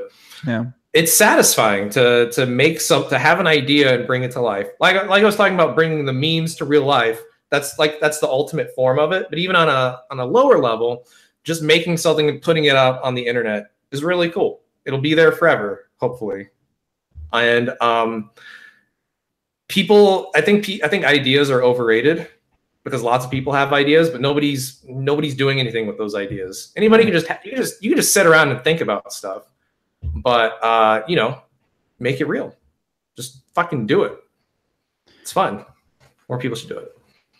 Yeah, I think now I guess there's probably always a lot of distractions, but now there's so many distractions with your phone and with social media and with, by the way, I think I'm actually cutting out Twitter and Instagram except for promoting stuff or putting up the podcast. I think I'm going to stop actually consuming that for a little bit of time here, just because I think it's just too distracting, that those platforms. They can be addicting. I hear they make you less happy too. Facebook in particular, because like, you know how like people put the best version of themselves out there? For sure. So you're just like looking at these people's lives and they just look so much better than they really are. So relative to you, it might seem like your life's not going so well. I believe studies have been done. Like, yeah, some of these, sometimes social media, probably Instagram is probably terrible for that too. Well, it depresses people. Yeah. Well, also I think that you as the producer of content as well, you're only putting up this certain things that make you look this or make you look that. And I think it's got to be sort of, when you think about that internally in your own mind and dealing with that, you know, that's got to be pretty tough to sort of deal with when you're like, okay, like I have to do this, or I have to feel this way, but I don't feel this way. But you know, it's just like this. It feeds back into you and into like your sense of self. Yeah. Probably inflates your ego to some extent. Or do you think it does the opposite? I think for some it does. I think for others it does the definite opposite for sure. It's like, well, why can't I always be this way? Why can't I be this happy as I portray myself? Or why can't I be this successful or feel this way all the time? But I don't know. I feel like from people I've kind of talked to that are big into Instagram or any sort of influencers, anything like that. That's something I've gotten from them. That's probably a healthy move, dude. And what we were just talking about just getting in there and doing stuff and making stuff. I mean, I'm talking from like the lens of creating internet content, but that can really apply. That's still great advice for like business or working on yourself. So if you're going to cut that shit out of your life, that does free up a lot of time and mind space. Right. Exactly. If there's anything in your life that you want to work on or change, you're more free to do that. And in your mind, I guess, is less cluttered too. So you can be a bit more focused on whatever it is you want to get out and do. Yeah, I think it's kind of easy. You know, you go through the timeline and I'm going to see things. I only really follow people I like. So I want to hear from. So if I see something, like most times people are tweeting out things I like I want to know more about, or I want to research more about, or I kind of want to just read and enjoy.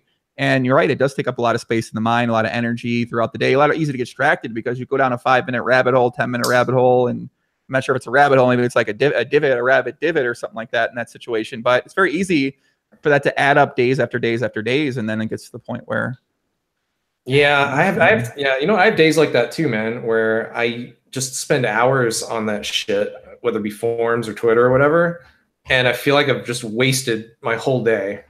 Maybe not my whole day, but I've just wasted so much time. Yeah. I mean, I don't know that I'm getting that much out of it, honestly. I mean, I'm probably not going to quit like you are, but you know, there are days away from it, and it feels better. Feels like I accomplished more. You know, if I'm like running errands or taking care of my house, or you know, just doing stuff in my real life, or getting work done, and creating content. Satisfying your lady. Sure. Sports 2 is in there. Of course, absolutely. Okay. Never do I go to bed thinking, oh man, I'm glad I spent 3 hours on 2+2 and Facebook man, today. That's a really good point, Thomas. That's a really good point right there. You're right. You do never go to bed and you're like, fuck, I'm like happy I like read that article about deep sea fishing and deep sea drilling and how it works out in the ocean. Oh, I'm going to disagree with you there, because there are other rabbit holes I fall down where I feel totally fine about that. When I fall down like these Wikipedia rabbit holes and I'm just reading about random shit, that's stuff that's added to my, like, that's fine. I guess. I mean, I'm like adding a lot of shit to my brain lately. Okay. It's like the deep sea oil. I'm researching about like how the drills work. They drill them into the ocean floor. How the fuck they get them in the ocean floor? That doesn't make sense. It's crazy. They get them it puts them in the ocean. It's just like, stuff's wild. I don't know. That's fine, man. Like, I think the Sherlock Holmes character has this thing where he believes that there's like a limited amount of space in your brain. Actually, maybe it's Kanye West. I don't remember who said it. But there's this stupid idea that like Kanye West, huh? There's a limited amount of storage in your brain, so don't learn things that won't be useful because you're gonna like take up space. That's kind of what I was been thinking about. Is that you think that's not true? Is this true? Could this be true? That can't. I mean, I don't know. I'm not a neuroscientist, but that sounds so stupid. Like I don't think it can be. Andreas Frolik says content production in particular can be tough, as you still want to make sure you stay sharp at the game, especially if you're not just an entertainer. Agree completely. That's how I feel about poker content. Is that like I want to make sure I'm still very, very sharp at the game. And if I'm not the sharpest I know I can be, I'm less inclined to want to create poker content. So I know for me, that's a big thing why like I sort of hesitating to want to really create a lot of content, just because I've been playing a bit more lately, but at the same time, it's like I've been studying a lot too, but it's just like I'm not to the point where I know I've been in the past. So it's something inside. It's just like, well, I don't know, hesitant to want to really put it out there, I guess. Yeah, I've wondered that sometimes about a lot of these vloggers. And I guess streamers too, but maybe to a lesser extent, where I know that that's an enormous amount of work. Like you're filming yourself, you're doing the monologues, you're taking the footage home, you're importing it, you're editing it, you're uploading it, you're writing the titles and the descriptions and the keywords, and you're making thumbnail, you're doing all this stuff. And you had to just play like an 8-hour session on top of that. How does that leave time to like work on your game and study?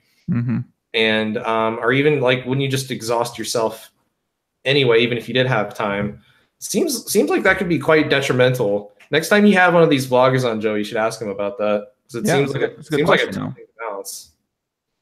That is a good question, especially if you're doing it all yourself. And you know, I mean, I don't know, it's gotta be tough. I know. I guess maybe they're at a certain level where they still win, but they, you know, maybe it's like they're not striving to be the best player they can possibly be, but they're striving to continue to be a player who wins, but also put a lot of energy into something else too. So I think if you're like, isn't to be the best player ever, which I sometimes forget, because that like my focus is always like, all right, I want to literally be as best as I can, and I'm willing to sacrifice whatever it takes to get there.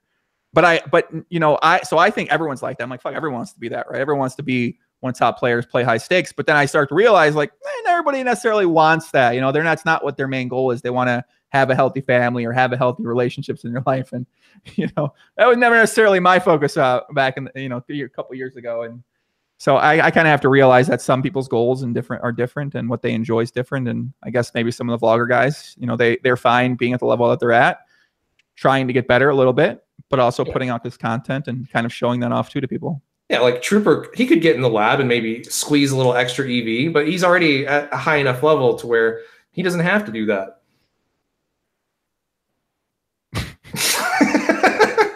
Sorry.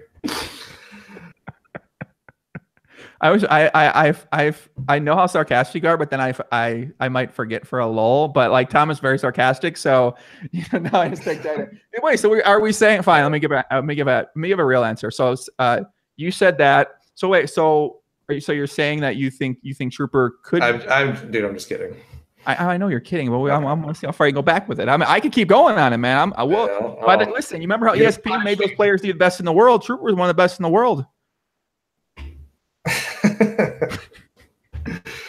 I like the Trooper, man. Listen, there's a hustler. I got love for the Trooper, man. Shout out the Trooper out there. He's one of the OG video bloggers, man.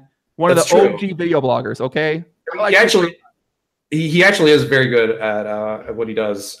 His style of making videos is excellent, I think. Yeah, man, I got love for Trooper, man. Shout out to Trooper. You know, I just know he's having a hard time out there. Is all I'm really saying. It probably would do him some good to unplug a little bit and take some time off. That's a great point. It probably would do him a little bit of good to unplug. That's actually a pretty good point. It might kind of focus on business and whether it's merch or whether it's the hats to go gamble or whether, listen, man, if you watch this right now, go check out Trooper's hats, go gamble. If you're a degenerate and you want to gamble, go check out his hats, man. And I got no problem with that. He's trying out there, make a living however he sees fit. He's doing shit. Yeah, he's doing shit. He's doing something. I mean, he's doing something. So I got love for that, man. When's Joey gear coming out? I don't know. Fucking know. I always think about doing it, but I don't understand. It's always. I'm designing a couple things right now, but we'll see.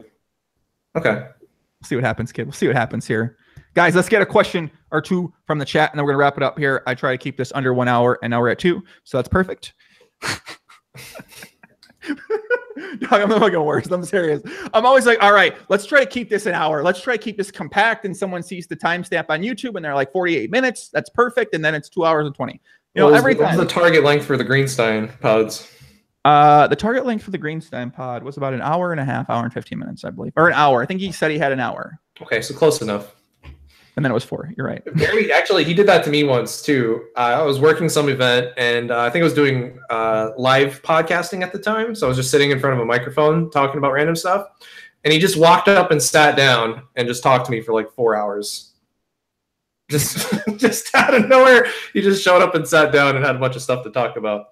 I got a theory. I actually think that repetitive talking of what's on your mind is probably really good. I mean, I don't know, it might be a little selfish sometimes because you're like sort of like putting yourself first and what you have to say first, but at the same time, it helps you understand more about what you think and eloquently explain it and kind of repetitively kind of drill into your brain. I don't think I do that enough.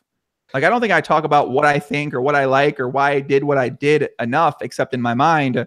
And then I find myself sort of struggling sometimes to put it into words. And I noticed when I made YouTube videos that I talk about myself, like the Real Poker Talks or things like that, I got a lot better at just, I guess, explaining what's in my mind. And I never really did that before. So maybe Barry's onto something. And that's how you get that wise at his age, is that you keep talking about things, you keep talking about it, and then you become an expert at understanding your own mind. That's a good point. That's probably true in Barry's case. They say you don't truly understand something until you can explain it to your grandmother. So like you have to be able to sift through your thoughts and put them into words and I guess simplify things. And it is true that saying things out loud helps people remember things. Which is why, like, if you're going to go grocery shopping or something, you can just say out loud what it is you want to get. Or if you want to like store it for memory later or something. I believe I've read something to this effect on one of my Wikipedia rabbit holes.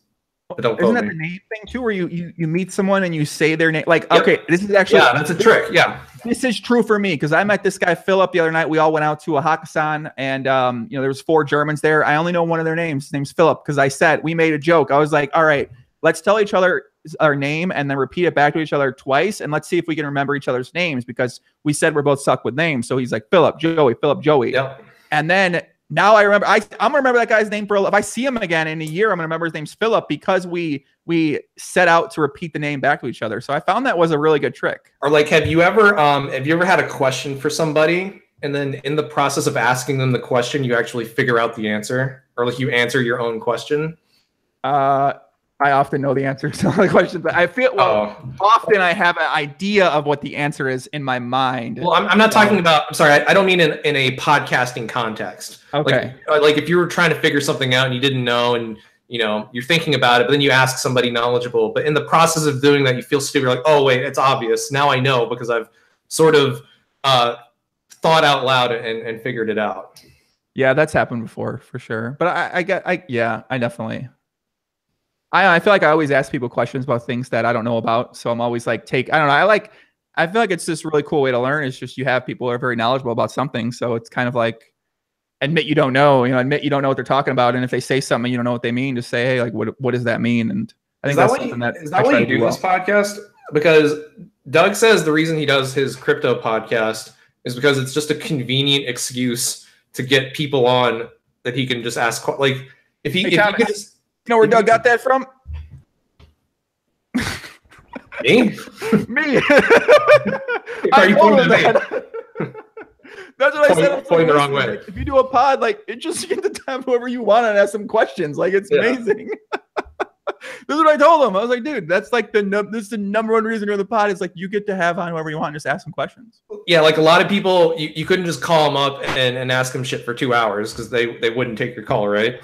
But they'll come on a pod and take your questions for 2 hours. So exactly, it's amazing. It's not like it's not anything. It's just it's like a great way to look at it in your mind. I mean, it's kind of like framing. You're framing it to yourself that gets you excited to do it or makes you want to do it. I think that's the way I look at it. Whether it's true or not, I suppose is a different story. But I think it's true for most people.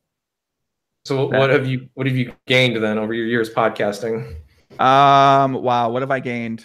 A lot. I feel like I've gained a lot of knowledge, a lot of insight, a lot of really understanding how to get people to open up, kind of understanding in terms of what you can say, how you can say it, how you can get someone to open up, how you can sort of say certain uncomfortable things, but put it in a way that is more comfortable and gets people to maybe say something that they might not normally say, hopefully within line and not make them look bad. I think I always try to focus on making my guests look good and set them up to look good and set them up to show off a good version of themselves as well too. And I can take that into regular conversation out there as well. And just sort of following up and really listening to people when they talk.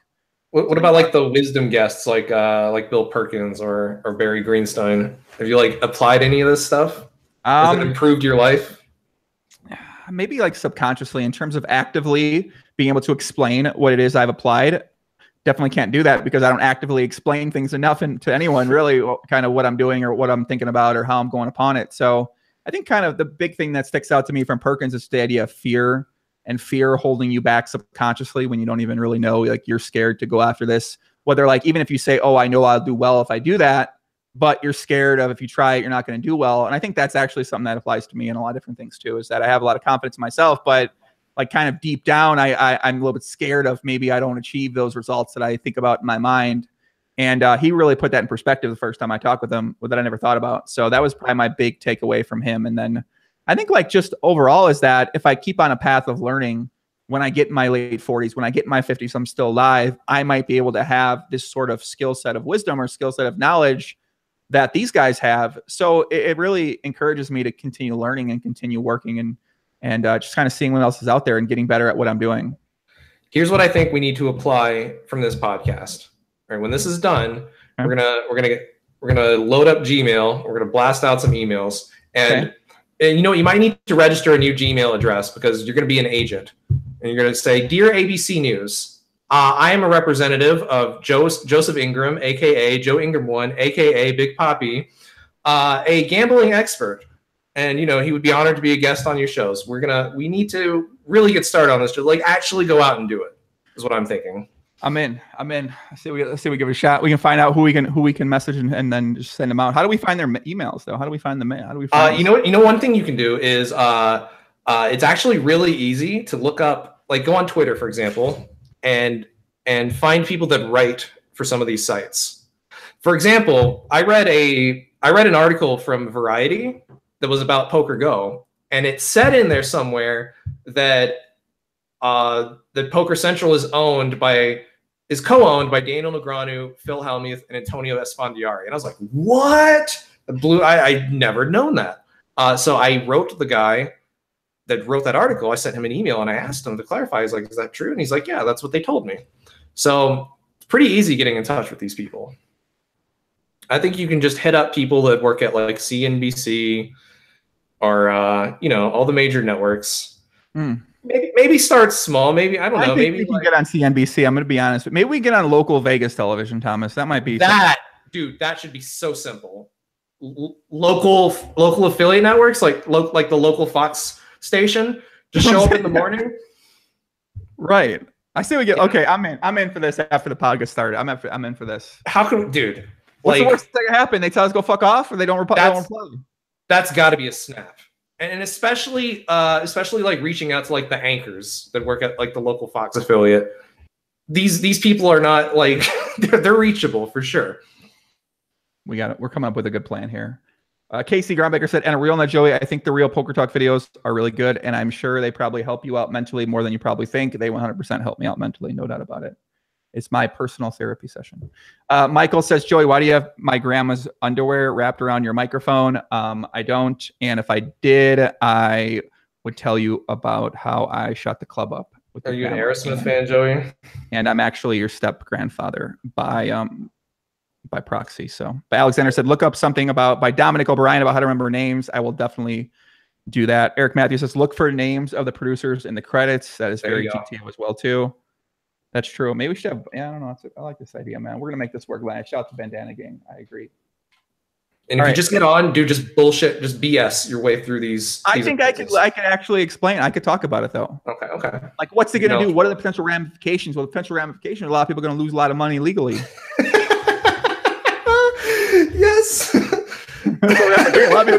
What is going to happen? A lot of people are going to lose money because people are going to go in uneducated. They think they watch the Bulls, they watch the Bears, and now they have easy access to do sports betting instead of going to their bookie named Barry down the street, who they got to, who knows what Barry's going to pay. It's just, you don't want to deal with Barry sometimes, but now you can go deal with Barry at the Venetian and you'll be able to lose your money legally. I'm shocked. I'm shocked that you have such a negative outlook on sports betting, Joey.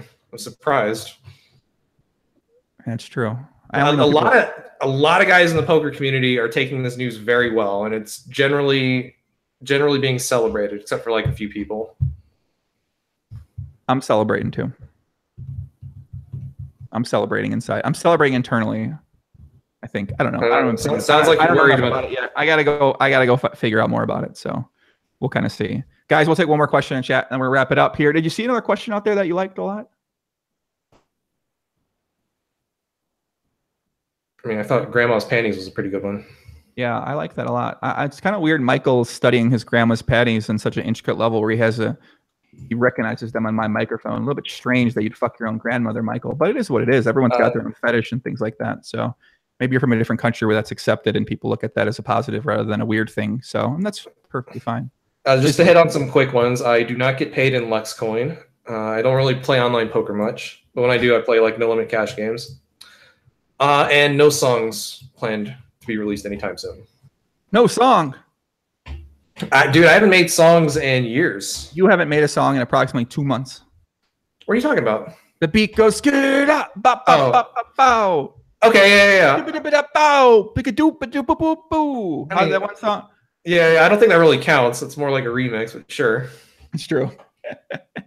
Shout out to the great. That was a great Pat Omaha song, though. I really did enjoy that a lot. Yeah, I enjoyed making that. I enjoyed that one a lot. That's true. Elroy Jetson, what country is that? Dumb shit. I think there actually is a country where you're allowed to do that. I'm going to be honest with you. So I'll definitely be honest with you. All right. One last question. I think those are a couple last questions. All right. This is the last question. We'll leave this on. No, I don't like that one. Guys, give me one more. I can't take this one about Vanessa Selbst and Doug Polk's video. Do you have anything coming out people should look forward to, Thomas? No. Just Doug's on a bit of a hiatus right now. I think he's coming back in a week or two. But, another one. Just watch Poker Night in America on YouTube. Check out The Fives by Pocket Fives. That's a cool podcast. These are things that I work behind the scenes on. But Doug's on another hiatus. A little bit, yeah. Hey man, is crypto hurting? Let me go check the coin market cap here. Okay, yeah, it's all stagnant. Okay, it is what it is. All right. Okay, last question from Harbs. What does he think most people wouldn't think about him from his online persona? I mean, I touched on this a little bit. I think my online persona is I'm really strongly opinionated, and I probably come off very cynical and negative. And I do. I mean, I stand by these opinions that I strongly state on the internet. But I would say that I'm not as cynical as I may appear. Not as pessimistic as I may seem. I like that. I like that. Last one is 6 Wilbur. If Poker Night America ends up on Poker Go, will Thomas' head explode? Yes. I mean, I could see it happening.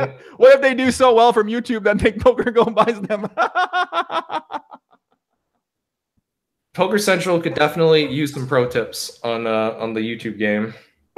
What if they bought Poker Night in America because I'd be happy to help you helped it to do so much better on YouTube? I'd love to do what I can to help. I mean, a free tip I would give right now is these black and white thumbnails are not GTO. You should probably cut that out. Let's leave it at that. Guys out there, follows Thomas on Twitter at SrslySirius. And yeah, let him know what you thought about the podcast. Let us know in the comments, in the chat. If you liked the video, hit like. If you didn't like it, please hit dislike. And that's really all I got. Thomas, any last parting words? No, man. Thanks for having me on. No problem. It's very fun. We'll be let's make this happen, guys. You'll be seeing me next on a television station. And I'm very confident this will happen. So guys, much love everybody out there. Take care. Jack Fleming, Digital Fox, Alexander, Michael, I'm not giving you a shout out. You're a little weird. Jacob Weidman, I love you, man. What's up, buddy? Sasha, saw my girl out there earlier. What up, Sash? Harbs, Eric Matthews out there. Quite much love, poppies. I'll see you guys soon. Probably new podcast on Thursday. And that's it. Peace out. Adios. Kodamosa.